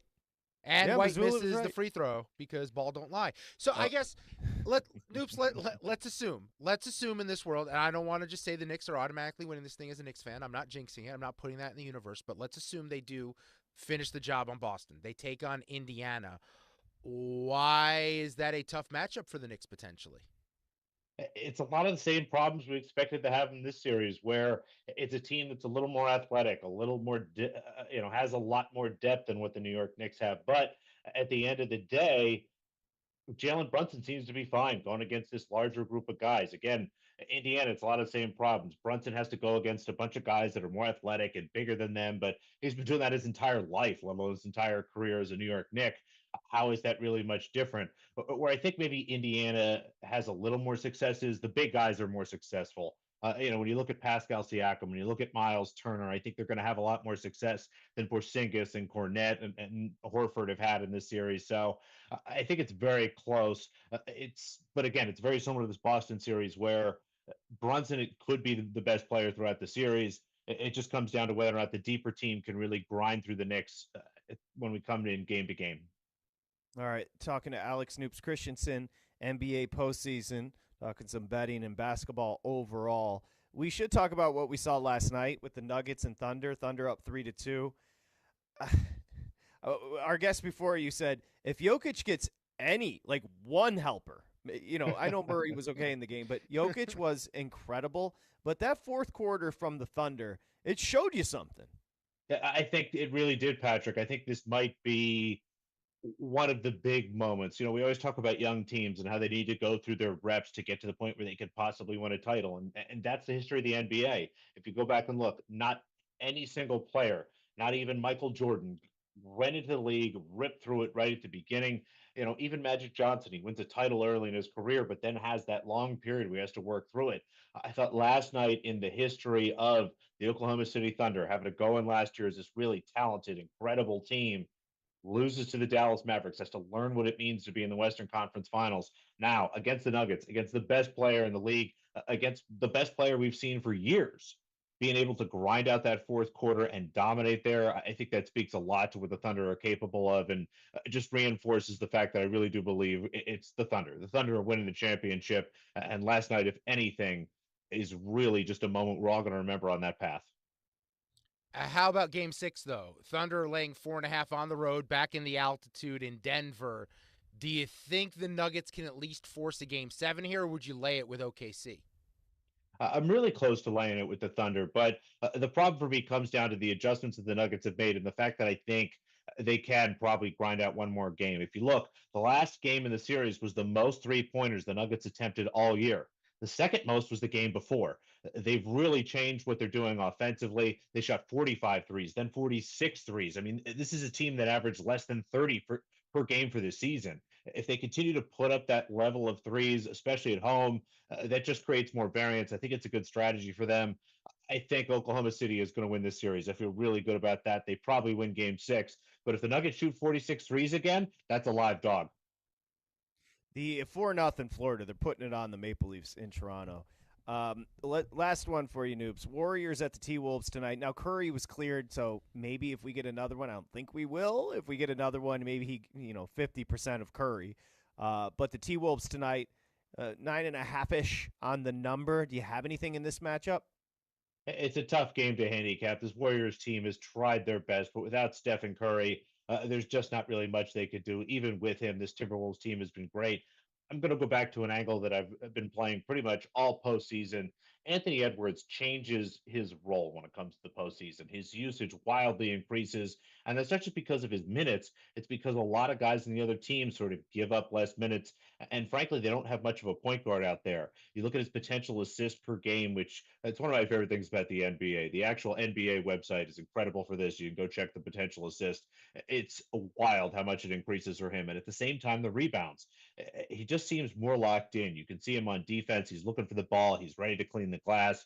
We continue to get an opportunity to play his rebounds plus assist at 11.5, 12.5. I love all of that. I think it's a really great opportunity to just take advantage of the fact that there are certain players and certain teams that change what they do when it comes to the postseason. Edwards is one of those guys. Let's keep taking advantage of it and the bigger role he has. Give me Anthony Edwards over 11.5 rebounds plus assists. Okay, Noops. Enjoy the basketball tonight. The Knicks, by the way, boys, they're showing some fight. I thought there might be a little bit of a deflation there, but 75-68, still 8:06 to play, so the Knicks have them right where they want them. Alex Noops Christensen, you can find him ftnfantasy.com, NBA Insider. Thanks, Noops. We'll talk to you next week. Appreciate you. Pleasure as always, gentlemen. Best of luck till we talk again. Okay, talk to you soon. So, yeah, I mean, what I like about Knicks Celtics, Dustin, is Mazzulla's going nuts. Hart and Brown are about to fight. You got to give the Celtics credit. They're showing legit fight here. Oh, yeah. Josh Hart's bleeding on the floor. We got Jaylen Brown grabbing Josh Hart's dong on the court. Just saw pictures of that during the interview. We got a lot happening in this series. So, but what we need, though, is a fourth quarter like we've had in the previous few games. The Knicks just take over. It feels like, looking at my Gucci, it's about that time for Jalen Brunson to go from 13 points to 30 points and the Knicks to eliminate the Celtics here. Hey, Gucci. Okay, when we come back, we'll get you updated on that in-game number. We'll continue to talk about, obviously, Minnesota hosting, trying to close out the Warriors. Tonight, you got VGK hosting the Oilers. The Oilers looking to close out that series. And when we return, we've got the Thanksgiving schedule in the NFL. It's VSiN Live, Mad Dog Sports Radio. This is VSiN Live on Mad Dog Sports Radio with Patrick Meagher and Dustin Swedelson.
Now back to VSiN Live on Mad Dog Sports Radio with Patrick Meagher and Dustin Swedelson.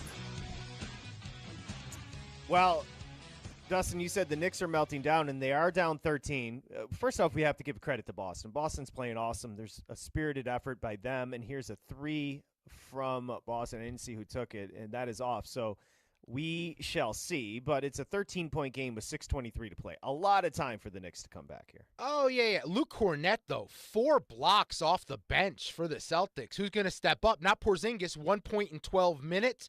It's been Luke Cornett, 6 points, 4 rebounds, assist, a steal, and 4 blocks for them. And Derek White, with 6 minutes to go in the third, has 30 points to lead the way. He was 8-1 to lead this game in scoring. Knicks need to get a run together here, close this gap some going into the fourth, and then take over. If not, Boston's going to hold on here. Boston looks awesome right now.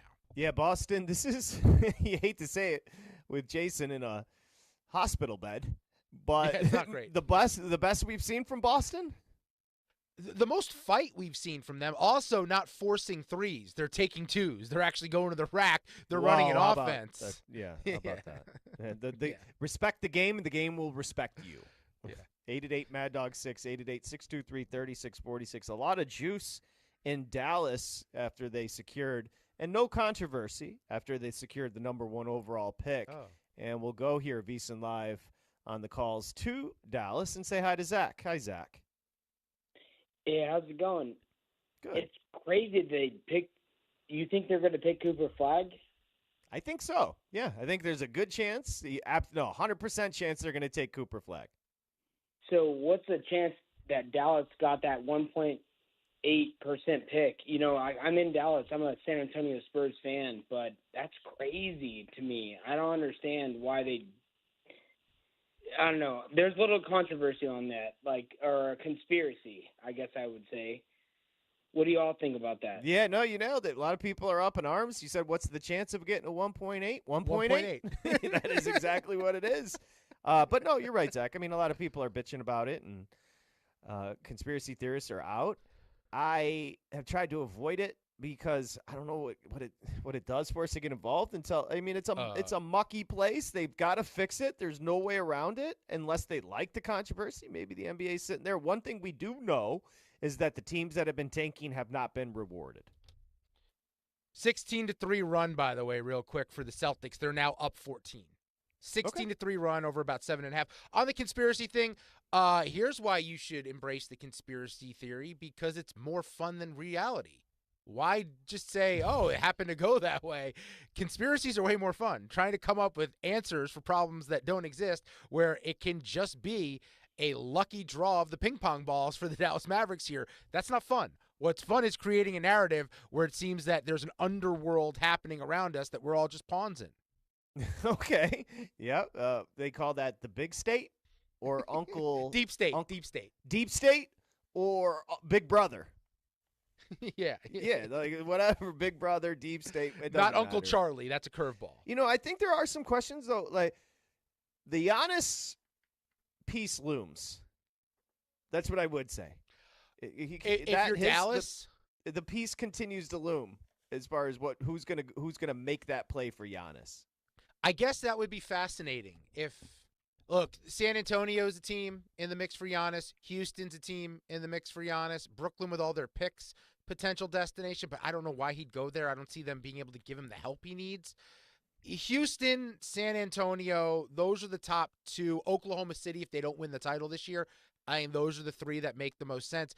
Would Dallas be able to turn the Cooper Flag pick till Milwaukee into Giannis? Because remember, part of trading Luka was saying, we want our window to be now. Cooper Flag doesn't actually fit the now window. He would be better for Milwaukee in that full rebuild. Also, then Giannis would go and create some sort of super team. The money's got to be right. You have to figure out what contracts go back and forth. But could Dallas be in play and then Nico Harrison could be leading a parade?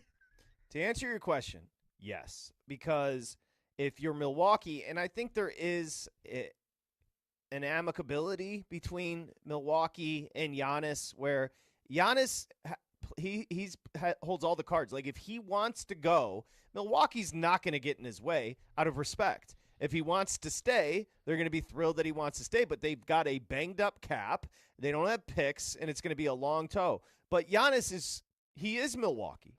So it's one of those rare opportunities in sports where you're actually going to see the both sides say, let's do what's best for each. Or Milwaukee, the organization, saying, let's do what's best for Giannis. And to answer your question, Flag coming back at 19 and rebuilding around him, yes, that is the piece that would matter to Milwaukee. Yeah, that's how Milwaukee should do this. And if you're Dallas, you do that all day because you've established you're trying to win in the next 3 to 4 years. That's why you have Anthony Davis. That's why you have Kyrie, who I don't know if Kyrie's going to play next year. Maybe Kyrie's the contract that does go back to Milwaukee in the deal. And I think all of a sudden you have a really interesting roster. And for the Bucks rebuild, Dallas has a lot of young pieces to send back your way to make this a proper rebuild, tear it down. I would go get Derek Lively. I would take Cooper Flag. And I would take a bunch of draft picks. Yeah, I think you could make something out. I think that is the team that I'm most interested in. But it has nothing to do with the front office of Dallas and the front office of Milwaukee. It has everything to do with what Giannis wants to do. However, I will tell you, if Giannis says, I'm willing to go to Dallas, I think Nico and Dallas immediately say, great, we'll take you, and here's Cooper. Now, like you said, you have to do more to make it work contractually, But there's depth. Dallas has depth to play with. They're a team that first of all, Dallas being in the mix is wild. They were in the play-in. They were this close to being in the playoffs, yet somehow they end up with the first pick. Like, that's freaking wild. But I do think they have an intriguing package. It may actually – no, it's better. It's better than what Houston can offer because Cooper Flag is better than anything the Rockets can offer. The problem is Giannis is a 30-year-old man, and he's going to say, like we saw the cities, he said New York, L.A., and Miami. Yeah, but Dallas is a city that I'm guessing he would say yes to. He can be sold on because you can tell him the other options are like Oklahoma City, and I don't think a Greek guy wants to go hang out there. No offense, but I'm sure they got great Euros. I'm sure they're very great Euros, but it's not up. Giannis, but it's Dallas. I mean, it's one of the bigger cities in America. Yeah, absolutely. It's cosmopolitan.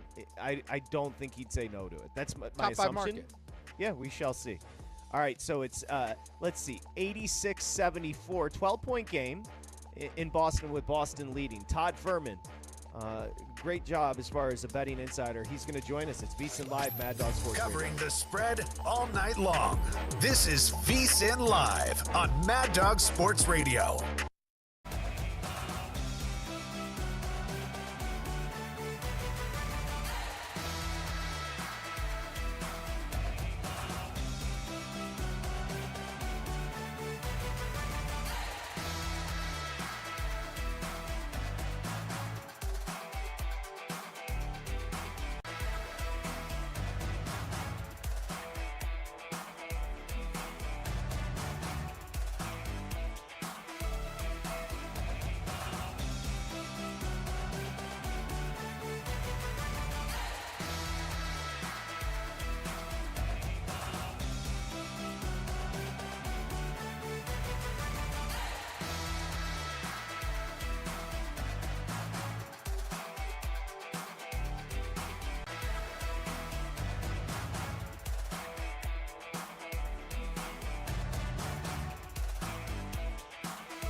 Welcome back to VSiN Live on Mad Dog Sports Radio. Here's Patrick Meagher and Dustin Swedelson. Okay, it's an 11-point game. It's getting chippy in Boston as Boston showing some fight tonight, up 11 on the Knicks towards the end of the third, so plenty of time to play there as we welcome you back, VSiN Live. Remember, you got the Preakness coming up. We got picks every single day, and you can become a VSiN Pro for $19 through August 1st. Go to vsin.com/subscribe. It's very simple. You just use the promo code SIRIUS, and you're good to go. As we welcome you back, Dustin Swedelson, I'm Patrick Meagher.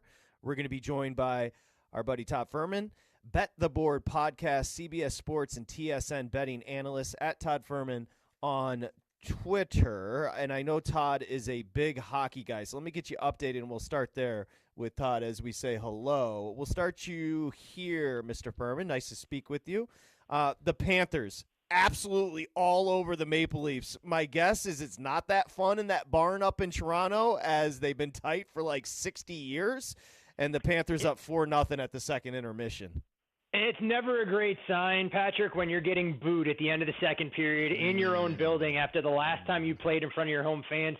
You headed down to Sunrise with a commanding 2-0 series lead, but this is what the Maple Leafs do. Unfortunately, it's a fan base that has long suffered playoff failures, and you begin to wonder how they continue to call Jonathan Tavares, William Nylander, Austin Matthews, and Mitch Marner the core four when they may end up with 2 series victories on their resume. It's a far cry from what the Yankees core four did, winning 4 World Series championships. Todd, it's brutal. As someone who likes to make fun of Canada, just because, look, we don't care that much about the Stanley Cup like they do, yet they haven't won one since 93. I'm actually at a point where I feel bad. Like, what happens next? And can you think of another team in another sport where winning the title would mean as much to the Toronto Maple Leaf fans? I think the only parallel you can create would be in the NFL, and it's a city close proximity to Toronto with the Buffalo Bills. A fan base that has long suffered, but they've had teams that have gotten to that pinnacle, just haven't been able to get to the mountaintop. You look at the futility that we have seen from the Maple Leafs going all the way back to 1967. It's been a little bit problematic, and while no doubt I'm sure they'd love one of their Canadian franchises to win the Stanley Cup, they did get last laugh against Team USA in the Four Nations, and I'm not selling Team Canada short in international competition for next year's Olympics in Italy. So we'll see what we got, and we can't ignore the fact that you haven't had an NHL roster win a Stanley Cup without Canadians actually having their name engraved on the cup.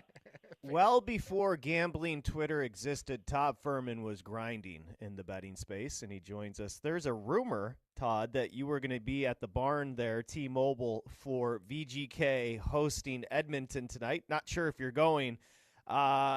Disappointment with VGK, and they're down 3-1 in the series. They're going to be a short favorite tonight.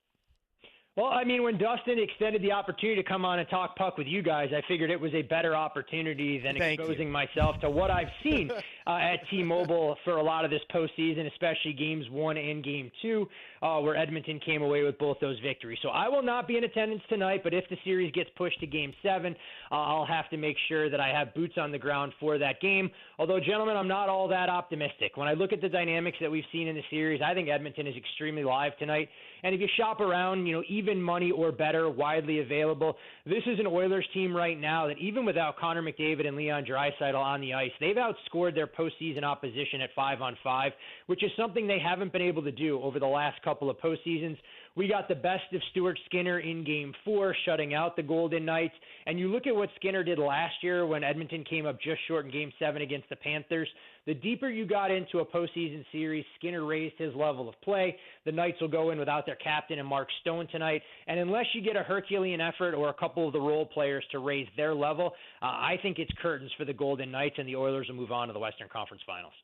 Yeah, it feels like a Western Conference final, Todd. Edmonton and Dallas, you were once a bookmaker. What would you set that line on in the series between the Oilers and Stars?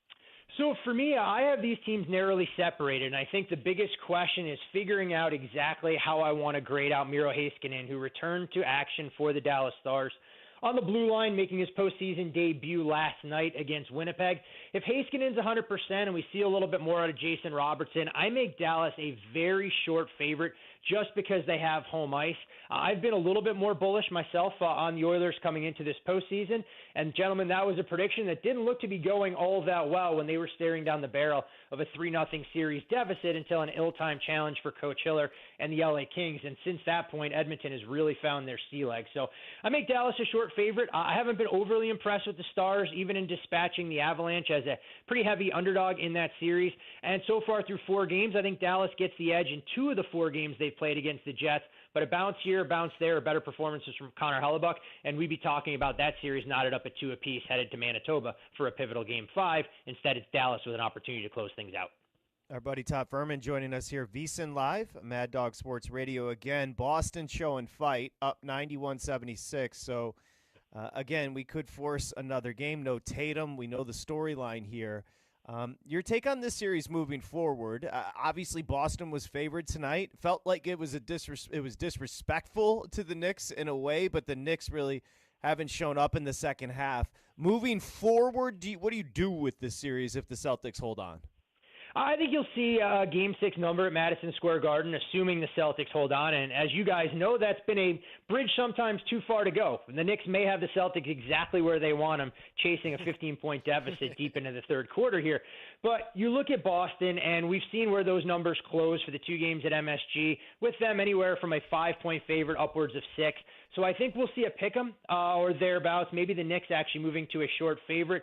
But it's always interesting because you go from being the underdog with absolutely no pressure, like the Knicks have played loose and free, to suddenly having expectations with Boston essentially on the brink of elimination, and you're seeing everyone on the Celtics raise their level of play tonight. I know it's cliche in sports, but you talk about the fallen hero, and for 1, 2, 3 games, everybody else raises their level of play. So a fascinating dynamic, but I don't think all will be lost for the Knicks. Even if they were to lose tonight and lose Game 6, I still think they'd have an opportunity to go into TD Garden and win a pivotal Game 7 where the pressure might flip back to the Boston Celtics instead.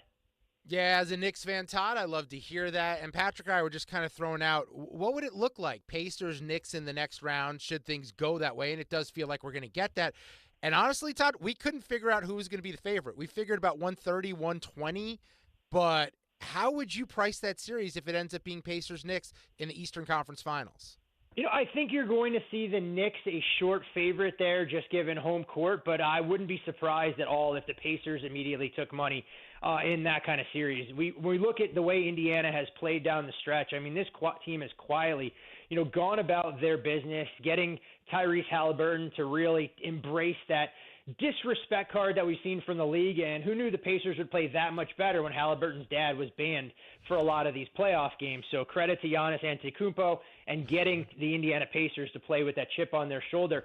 I think, guys, the series that's a little bit more interesting and might surprise some people is on the Western Conference. If we do get the Oklahoma City Thunder against the Minnesota Timberwolves, look, I think the Thunder are going to open as substantial favorites when you try and do the math around what some of those individual numbers will be. And I would expect the Timberwolves to take money if we see OKC open in that $3 to minus 330 range.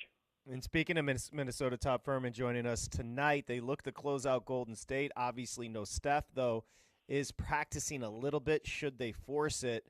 Minnesota's dipped to 9.5. You got obviously a low total, somewhere between 202.5 and 203.5 here, Todd. Yeah, big number. You mentioned, Patrick, for a low total here, and you can understand why the Warriors have taken a little bit of money. There's still championship pedigree and a lot of pride on that roster, even if they're a little bit undermanned, especially on the offensive side. And other than the third quarter, which, of course, did play a big role, Golden State has kind of held their own even without Steph Curry in this series.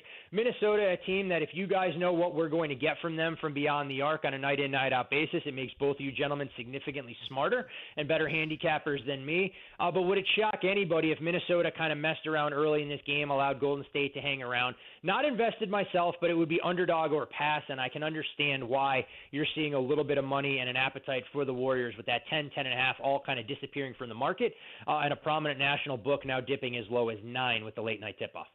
Yeah, Todd, you touched on the Thunder briefly there. I'm just curious about tomorrow because Denver's a 4.5-point home dog, and it feels like at some point they're going to give out. There's only so much energy the human body of Nikola Jokic can expend in this series. But I thought they were toast, and he looked awesome yesterday. They lost the game. Do you think they can cover that 4.5 at home or even force a Game 7 in the series? What an incredible effort from Joker. He seemed to be the only member of the Nuggets that was out there making shots, giving them a puncher's chance until SGA kind of took over, and you saw some of the elusive shot making for the Thunder show up in the final 5 minutes of that game. For me, I think it's dog or pass. This is a Denver team that has really impressed me with how much they fought. We know about the drama late in the season when you part ways with a head coach that won you an NBA championship. I think it speaks volumes about some of the storylines that most likely will come to light. But what's more interesting about this game is how the total has kind of moved in this series. We got as high as the low 230s headed into Game 3 after Games 1 and Game 2 went flying over. And if it wasn't for a fourth quarter flurry there, I think this total would be even lower than what we're seeing.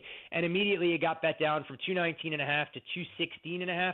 I'm curious to see where the floor comes in before you get a little bit of over money entering the picture here. But I definitely think Denver won't go down, without a fight. And if this number does get to 5, an awfully intriguing home pup, despite some of those veteran legs looking to show some fatigue, while the Thunder's depth has really played a pivotal role in them taking command of this series through 5 games. Todd, as somebody that's lived in probability and statistics for your whole entire life, my assumption is you were surprised to see Dallas snatch the number 1 overall pick? I mean, look, guys, I don't want to sit here and cry conspiracy or anything along those lines, but the NBA having a knack to play certain players in certain markets when we feel there's generational talent, I think is a little bit more than coincidence from time to time. You grow up in Chicago and see the Bulls with a 1.8% chance land a Chicago product from Proviso in Derrick Rose. We know the story about the Knicks. And while the Cleveland Cavaliers had a much better chance from a mathematical standpoint to get LeBron, not coincidence that a local product ended up there. So you always wonder about what's going on behind the scenes, but definitely going to be interesting to see what Dallas will do, although I know they've said they're going to take Cooper Flagg with the first pick, and then, of course, how some of the other dominoes will fall, most notably with Giannis if he stays in Milwaukee, or we see the San Antonio Spurs kind of put together a package of draft capital, or maybe even the Oklahoma City Thunder if they were to come up short in their quest to win an NBA championship.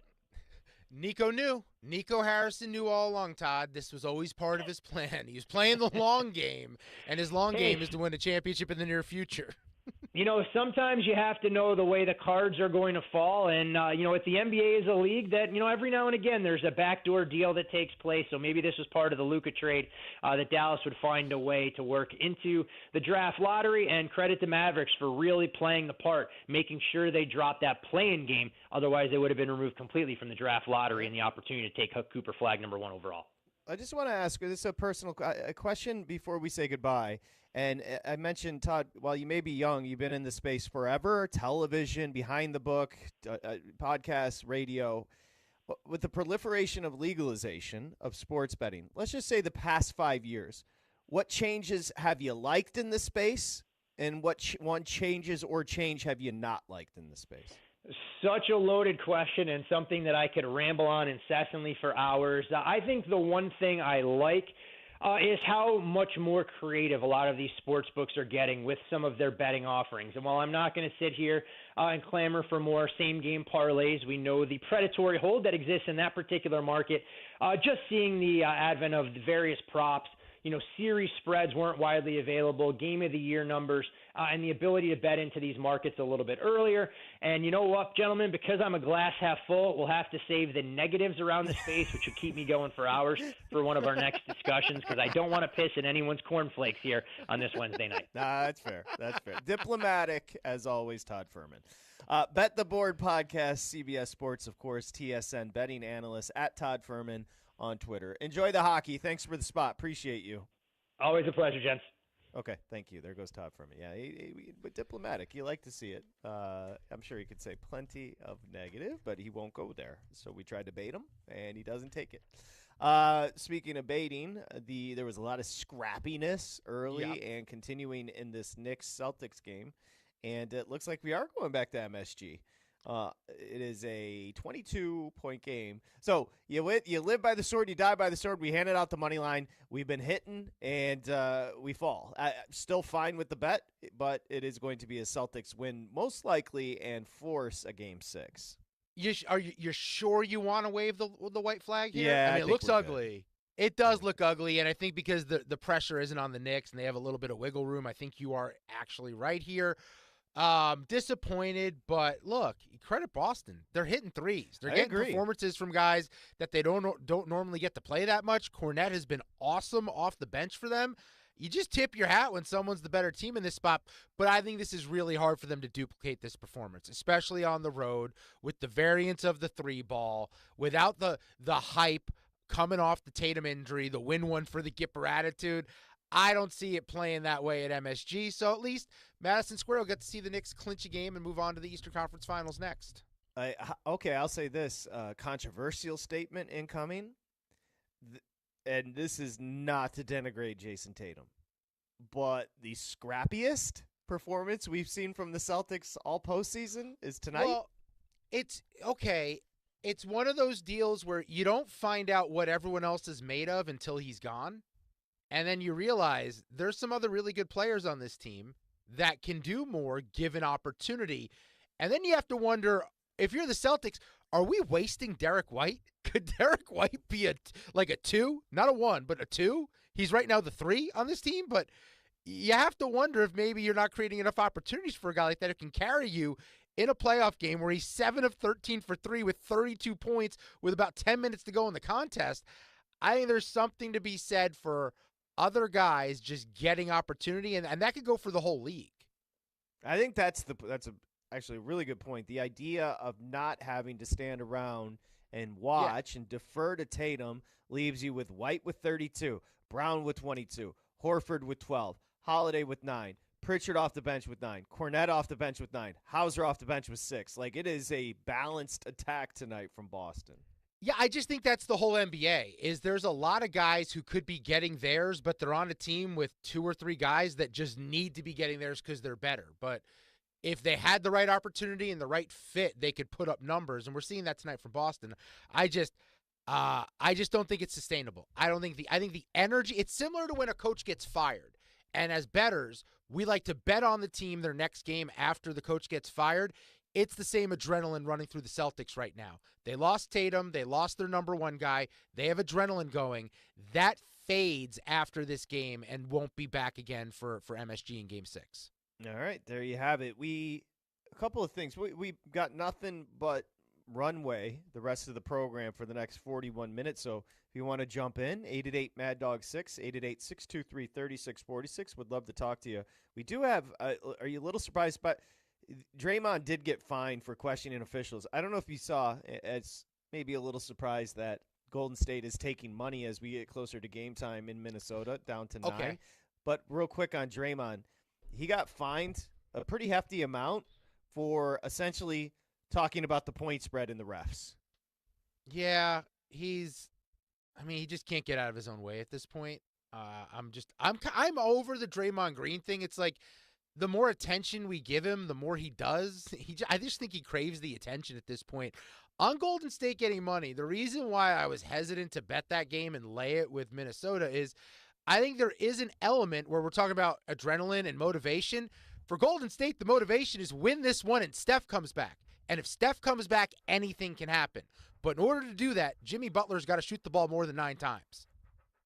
He does. 20. Yeah, that's ridiculous. 20-point lead, 9:07 to play.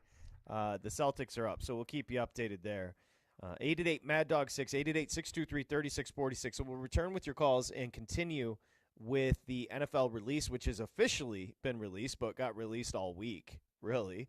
We'll get you the Thanksgiving matchups and talk about some of those season win totals as well. It's VSiN Live, Mad Dog Sports Radio.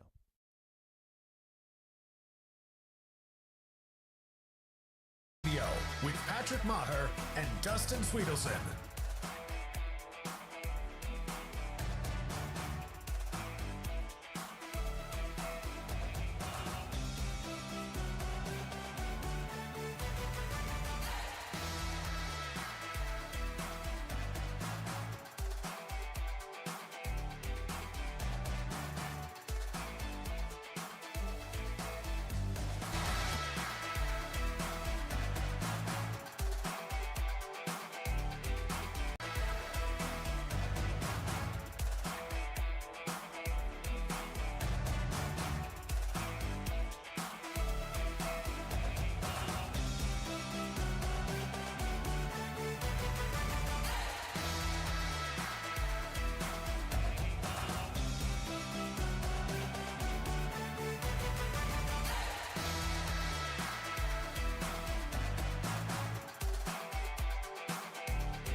covering the spread all night long.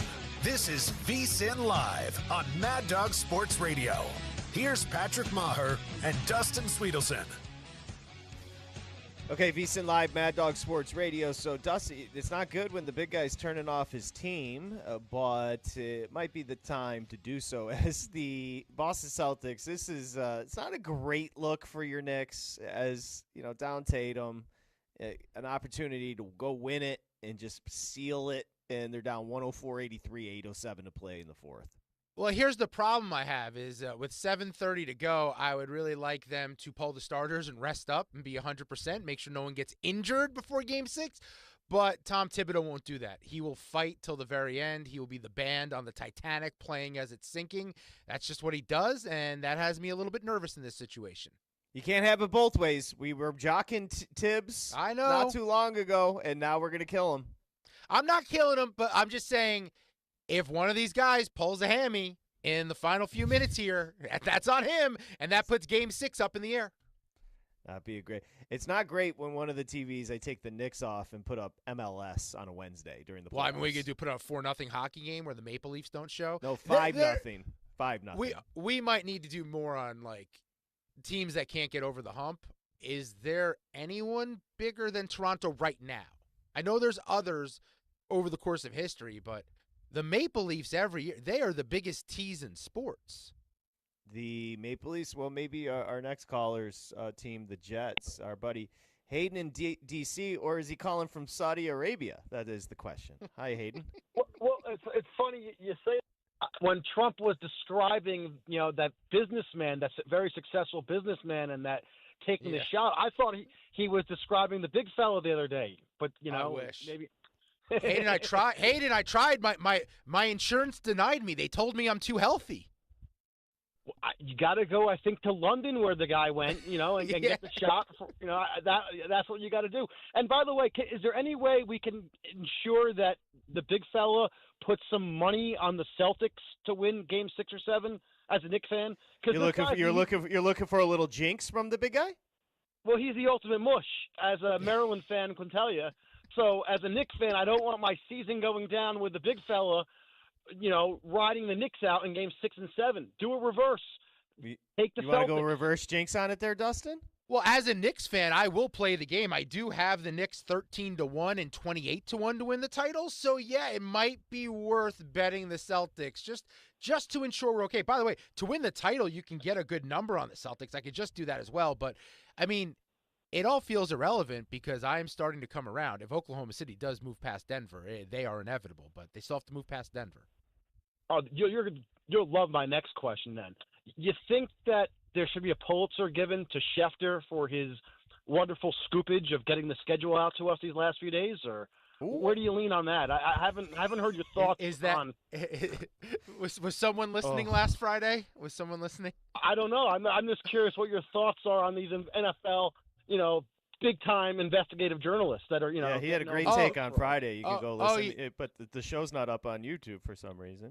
But go ahead. Was I poking the bear or something like that? Was that what you're saying? Might be. Yeah, I did have a take that I don't believe what Schefter does is journalism, Hayden. I believe it's gossip.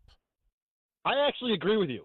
This is one time I wanted to feed the bear and just kind of have some fun with it. But I totally agree with you. I think the fact that he gets praises for basically, running a high school rumor mill operation is quite a thing. And everyone, and it's all the rages. Shams does. They all do it.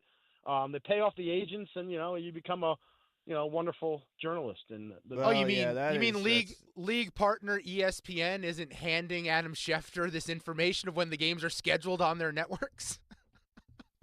Wait, what do you? I don't even understand your point. Don't take me down this effing rabbit hole again. But what's your point? I'm just saying the scoops aren't that. There's not a lot of digging. He didn't have to bring out a shovel today. He works for ESPN. They are a league partner. They broadcast the games. You don't need to say, "Hey, these are when the games that we're airing are going to be on." I can't blame him for if he's getting handed information, posting it. I don't know what to tell you.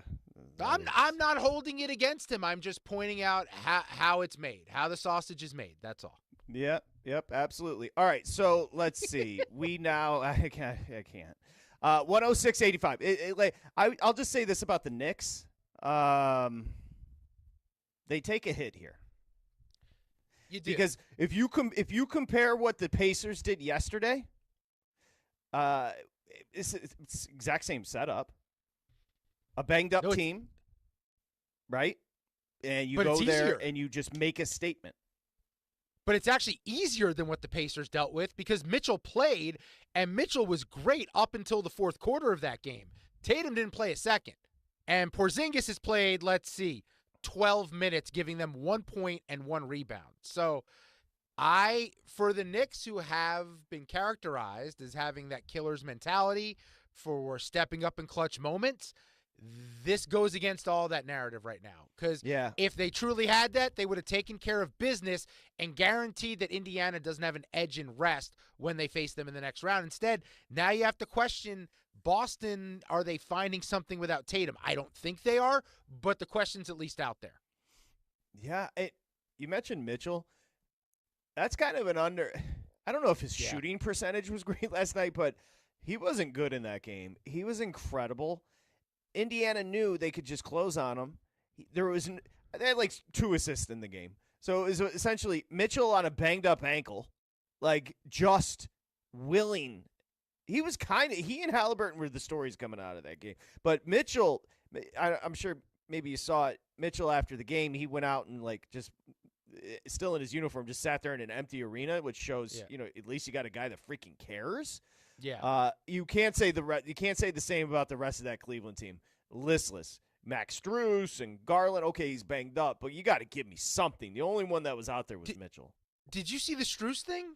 Strus apparently sent a group text or whatever and got everyone together and was like, guys, it's time for a moment to step up. This is it or something along those lines.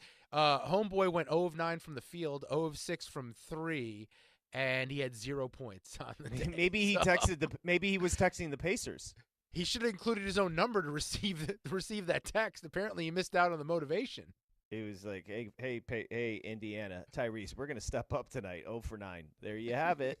It was but Mitchell coming out of the year, and Cleveland turned out to be, everybody would, that's just a total regular season team. They got trounced outside of one game by Indiana. Mitchell coming out of the year is a big winner because there is no doubt he is a one option and a superstar. Yeah, now I wonder if he can get into the MVP conversation. It feels like he's on that outside looking in area, but if he can carry this team and put up the numbers he did again, maybe he can. You mentioned Cleveland, 64-18 record. That's the highest win total of any Cleveland team without LeBron James. They went 34-7, dominated at home. That didn't matter in the playoffs, where Indiana came into their house and beat them a couple times. All the changes they made, everything they did, they became more efficient. They spread the ball out more. They took Garland and Mitchell off the ball to open up some driving lanes for them. They were an electric offense. They were great on defense. They had the 13th highest margin of victory in NBA history, and it's all irrelevant because the regular season does not matter. The playoffs are a completely different animal, and they are just built for 82, not built for this short run going to a final.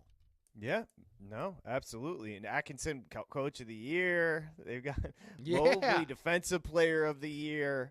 Just a dud. Yeah, and by the way, they were up huge in the beginning of the game. It's like it was unbelievable how they just melted. Well, that run where Mitchell misses the 3 free throws and then hits a 3 a minute later, that was kind of the Cavs in a nutshell. Just so gassed. You don't know which side you're getting of them late in that game. They had nothing left in the tank, and they just fell apart there. So the big thing I'm taking away here is take more shots at these series prices and futures next year, especially in the East where anything can happen. These teams they're not separated by much. There's just no special teams in the Eastern Conference, really. We said there was goals left on the ice after the first period with the Panthers and Maple Leafs. I didn't think they were all from the Panthers because they have 6. And the Maple Leafs have nothing. This is as far as the postseason. Now, they did lose at home to Ottawa 4-0. Toronto.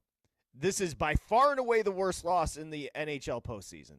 6-0 already. 8:40 to play at home in a must-win. It's 2-2? Come on. Yeah, I don't follow hockey close enough, but it does feel like a rebuild maybe in the future for the Leafs. I mean, you can't keep throwing this out there and doing this. It's the same core over and over again, just making you think you have a chance and then crumbling at the end when it matters. Just when you believe it's possible, that's when they let you down. It's a brutal feeling if you're a Toronto fan. It'll be interesting to see when they go back down to Florida for Game 6 if they show any fight.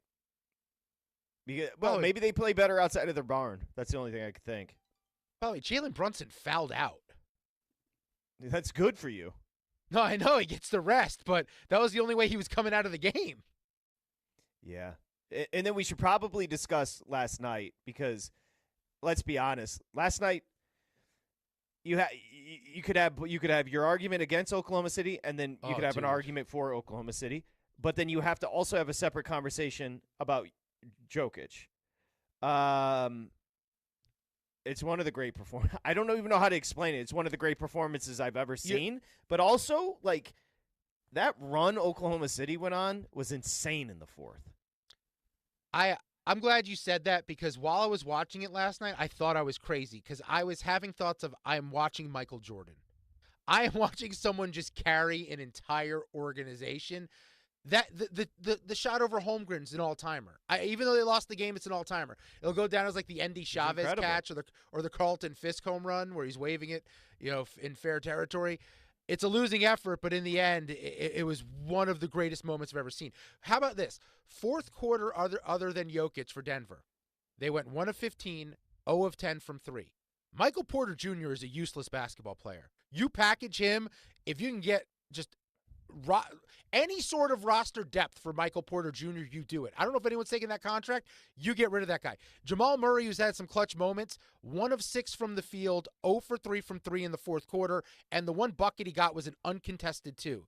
Jokic had 20 potential assists in the game, ended with 5. Denver's blown back-to-back 7-point leads in the fourth quarter. This series could be over. Denver could have won it. Instead, now we're going to a Game 6. And the only thing, as someone who has a future on the Nuggets, I do believe if it goes 7, I like my odds with the best player on the planet. But I don't know if we get that Game 7 because SGA was on a different level late in that game. Well, that's funny you say because I agree with you. Jokic is the best player on the planet. We should appreciate SGA. It's almost like he is going to win the MVP. Gilgeous-Alexander is going to win the MVP. But it's almost weird that he's being overshadowed by Jokic because he is so freaking good. And I also will tell you, I think it was in the third, 3 straight threes from Dort gives you an idea of the depth. Dort's a defensive stopper. Yeah. But when they were down like 11, Dort hit 3 straight threes. Look at the bench. You got Caruso, who I can't imagine. Every team should want Caruso. Yeah. But Gilgeous-Alexander gave you 31 points. He was tremendous in the game. Caruso's a Josh Hart type. That's what he is. Any team that wants to win a title, you need a guy like that. I saw this stat floating around, and I thought it was interesting. Most 30-plus point games since the beginning of last season, and this includes the regular season and the playoffs. So going back to the opening night last season, not this season, SGA has the most. He has 111. The next nearest to him, 88, Luka Doncic. That's 30-plus point games basically over the course of the last 2 years, including the postseason. He has 111. He has the Kawhi thing. That's the thing that jumps out to me about SGA. He kind of has that I'm not high, I'm not low, I'm even-keeled in these key moments of games. He's not emotional. He has that assassin look where, like, as it's crunch time and things get more tense for everyone, he gets calmer. Yeah, that's a good – and yeah, you're right. And it's like, I don't even want to say his game's not flashy because the way that he contorts his body and the way he gets off shots, he is so skilled. He's understated, though. That number's crazy about the 30-point games because there are many scoring options on that team. People say they don't have a for sure big Jalen Williams at number 2, but they also get contributions from everybody. Absolutely. I do think that they're totally different when Chet's going right on offense, too. If they get contributions from Chet, I think they look totally different. He's got that little runner that he likes to throw up there. I don't really trust Jalen Williams. SGA makes if SGA wanted to, he could get 5, 6, 7 more points a night, but he's selfless. He gets everyone involved. And that bench is dangerous. Like, they've got a 5 on the bench. I'm not saying that it could be a starting lineup, but I'm saying those 5 guys, any of them could be a starter on a good team. I think as much as I've been jocking Oklahoma City, I think this is really about Jokic. It's an appreciation for Jokic. Look at his numbers yesterday. He didn't miss when everybody was collapsing. Everybody knew he's the only option. He went, this is crazy. Jokic yesterday, he had 44. He went 17 of 25 from the field. It's 15 boards, 5 assists, and was it you that said he had 20 potential assists? So he potentially could have had 44, 15, and 20 when everybody knows it's all about him. No, his stat lines are only equal to like Wilt Chamberlain records at this point. It's the only comparisons we have, and the game is totally different. So far this postseason, Nikola Jokic ranks first in points, first in rebounds, first in assists, and first in steals. That is Nikola Jokic. That is the best player on the planet. And if it wasn't for him, not the series, in the playoffs. And here's the deal. If Nikola Jokic wasn't on the Denver Nuggets, they might have been in the Dallas Mavericks position and had the number 1 pick next year in the draft. If Nikola Jokic wasn't on are they the Charlotte Hornets? I mean, they're not that bad, but they're pretty bad.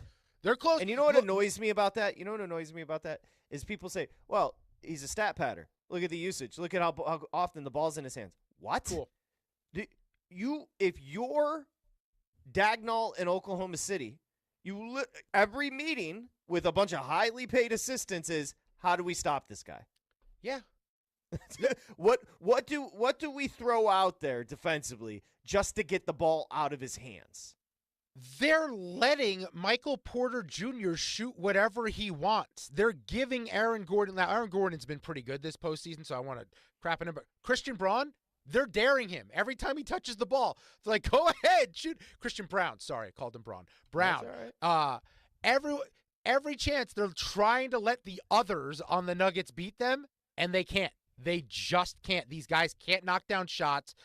It is remarkable to watch. Let's have a Jamal Murray discussion. He's not a 2. Is he a 3? Not anymore. He was never really a 2 until the postseason when he went nuts. Yes.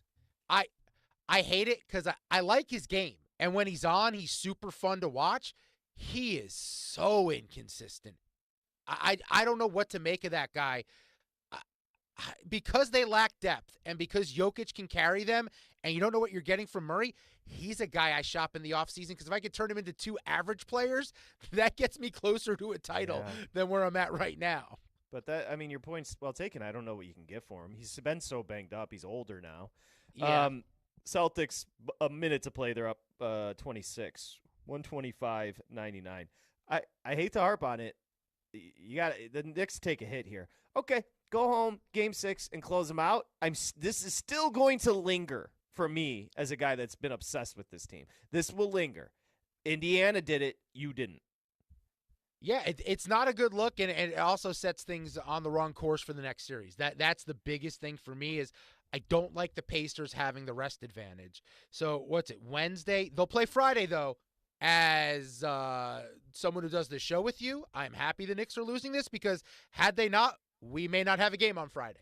And now we're guaranteed to have a game, Boston and New York. So, wait, it's Wednesday? Yeah, they'll play Friday. Yeah. Todd said he thought that game would open close to a pick'em. I think I'll give you 2.5 Knicks. I was gonna say Knicks minus 2.5. We're on the same page. It's exactly what I think it is. I don't think they're maybe Todd's right. If it does open a pick'em, the Knicks will be bet. So it'll close. Yeah. They'll close favored. Yeah, and then also just you bet every Brunson prop possible. He's gonna go for 35, 40 points. 2 things, but while I'm, the idea of the Knicks being looked down upon tonight, this is as impressed since winning a championship as I've been with the Celtics. Seriously, they had every reason to roll over, and nobody would have blamed them. Nobody would have blamed them. And I'll tell you what, it's almost like the whole concept of Tatum being called soft, it's almost like they were like, well, now that he's not here, let's prove this team isn't soft. Brown's fighting, Hart's taking stitches, Like, Missoula's running out onto the court. You like to see that from – I'm guaranteeing you Celtics fans, this is as proud as they've been of the team since they won the championship. I mean, they also had something to prove. For Missoula, proof that he can win without Tatum. I know he's done it in the past, but not in a playoff game with this magnitude on the brink of elimination. For Jaylen Brown, proof that I'm more than just a sidekick, something that I talk to myself about every night when I go to sleep after doing this show. But it was White, right? I mean, and then Derek White, who you and I have been on the Derek White bandwagon for like 2 years now. He's a dude. He's a guy I'd create more shots for.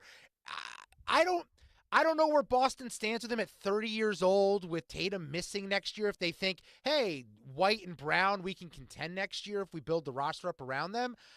I'm not so quick to get rid of Derek White unless I get an offer that's just way too good to be true. I think he's special. I think he's got that clutch gene in him.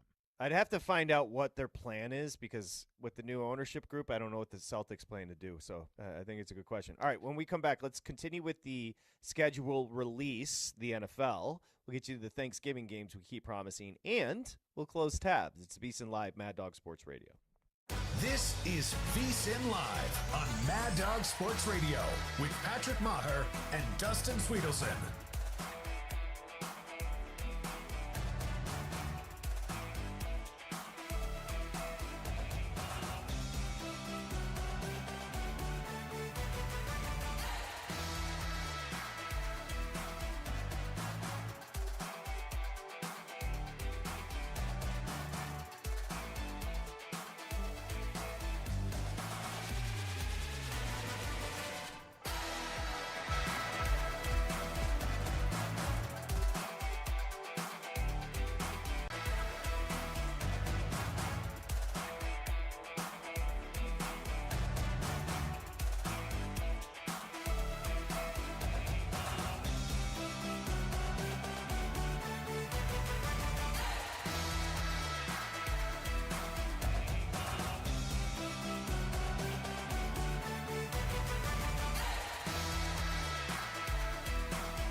This is VSiN Live on Mad Dog Sports Radio with Patrick Maher and Dustin Swedelson.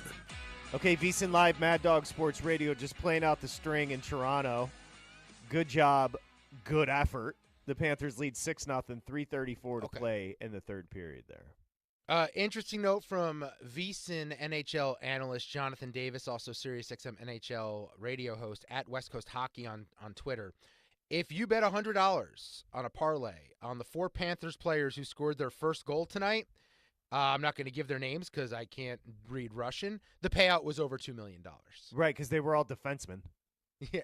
That's no, I'm serious. Wild. Yeah. It would have paid out. One was 17-1, one was 18-1, one was 5-1, one was 10-1. Payout was $2.257 million. Nobody loves Jonathan more than me, but nobody bet that parlay. No one even put 2 of those together. Yeah, I can guarantee you that. I can guarantee you I was a big loser in Knicks Celtics because the Celtics without Tatum just beat the Knicks by 25. Disgusting. Yeah. Bad performance from the Knicks. My takeaway, there's 2 takeaways. It's almost like you had 2 storylines from last night's Denver loss. Oklahoma City showed up in the 4th, and Jokic was an all-timer. But you also have 2 storylines from Knicks Celtics. The Celtics, you have to give them credit. Could have laid down, showed fight, scored 127 points without their best scorer. And the Knicks take a hit. I've been talking about the toughness of the team. This is the opposite of toughness tonight. That was a role reversal where the New York Knicks looked like they played with their food. A little sloppy with the passes, not hitting shots when they had open looks. It felt like what we criticized Boston for being in the first couple games of this series. And on the other side, you had enthusiasm, you had energy, you had a Boston squad that looked inspired, ready to step up with their backs against the wall. Complete role reversal. I have yet to NFL release with the schedule. I have yet to hear what Thanksgiving holds, if you have that for me, because I'm always curious. Now, it's mostly going to be an NFC North matchup with my Lions, who are perpetually on Thanksgiving. What do we have this year for Thanksgiving? Oh, we're going to be eating all day because we will open with an amuse-bouche of Packers at Lions as the opener. It's a great game. 10 out of 10. It's 10 out of 10. I don't know if you're as high on the Packers as I am this year, but I think the Packers are going to be freaking awesome. Look, I believe in Matt LaFleur. It's a weird thing, but I think that guy's a really good. Well, the question is, do you believe in Jordan Love? And I actually do. I think he was hurt last year. And as someone who's not really on the Jordan Love hype train, I'm willing to admit we saw enough the year prior down the stretch where Correct. I give him the mulligan and believe he was never healthy last season. So because of that, we'll see how this year goes. All right, game 2 in that Thanksgiving slate is the Chiefs at the Cowboys. It's a great game. It's a great game. The Chiefs get every holiday. It's Cowboys versus Native Americans, literally. It is. That'll be a nice little theme. Networks, I'm sure, will be careful with how they present it. Yeah. But Chiefs Cowboys, if we're being honest, is a great game. It's a great game. It has a little bit of flash. It has history. It has it all. And then don't forget, there's also a bonus Friday game, so let me not forget that. But the next game on Thanksgiving Day will be an AFC North clash. The Bengals at the Ravens.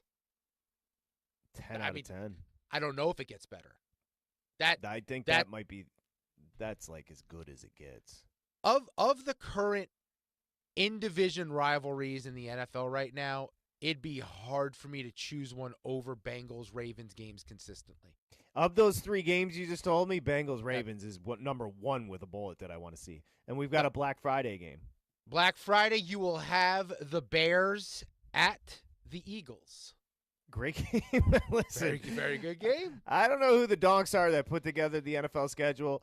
They nailed those 4. Yeah, I don't know if there's more teams that feel like they believe they're contenders this year than normal, but every time I saw a leaked game, a leaked matchup in like a primetime situation or like week 1, whatever, I was like, that's a great matchup. So I feel like there's more teams that believe they can win. However, there were 3 teams that will not play in primetime this year, Patrick. 3 teams. Can you guess? Good question. There are 3. You just think of basic-ass cities. Teams that stink. Teams that stink in basic cities. You know what? I'm going to cheat. Just not cheat. I'm just going to look at the standings. Yeah. Because I actually do want to play this game. If I'm a schedule maker, we can all play this at home. If I'm a schedule maker, who do I not put on in prime time? Think about quarterbacks, too.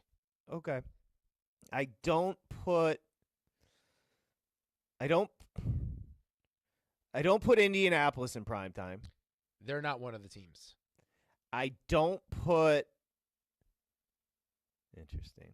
You got me. I don't put New Orleans in prime time. New Orleans is one of them. I'm surprised by one of them, but New Orleans is one of them. I don't put New Orleans in prime time, and then I also, you know what? I'll give you one that I don't put in prime time. I don't put Cleveland in prime time. Cleveland's one of them. What's the third? So, the Titans, the number 1 pick's not going to get the only reason I skipped them is because I think people care about the number 1 overall pick. Yeah, I thought that was weird. We're not going to see Cam Ward in prime. That just feels like an odd move.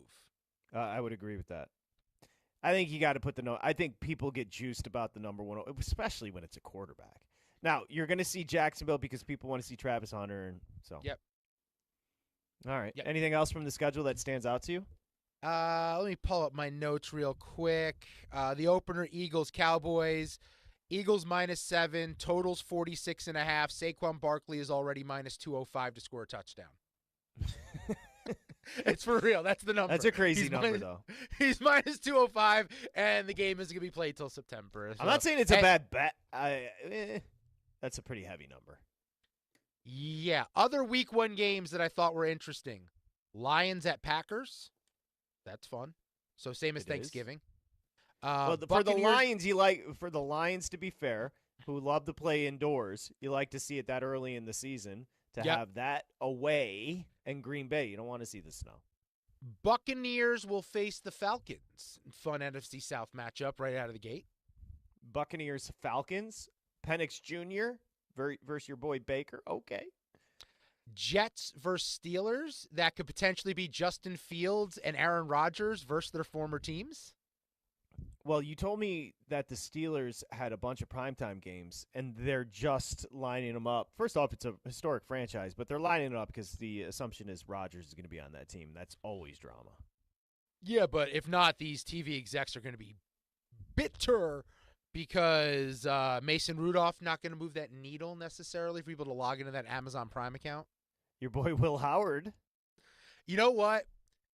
I already have too many offensive rookie of the year bets. I have created a scenario in my mind where Will Howard, 35-1, can win offensive rookie of the year that I'm going to bet before the season starts. It could happen.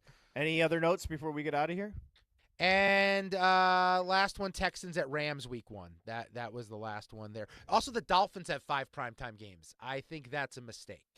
And I'm a Tua apologist. I think the Dolphins could be terrible this year. No, but when I say mistake, I think literally someone accidentally did that. They didn't need to. It's like, oh, whoops. Yeah. All right, big guy, thank you. Nia Hardman, thank you. Ryan Smith, thank you. Don't forget to subscribe.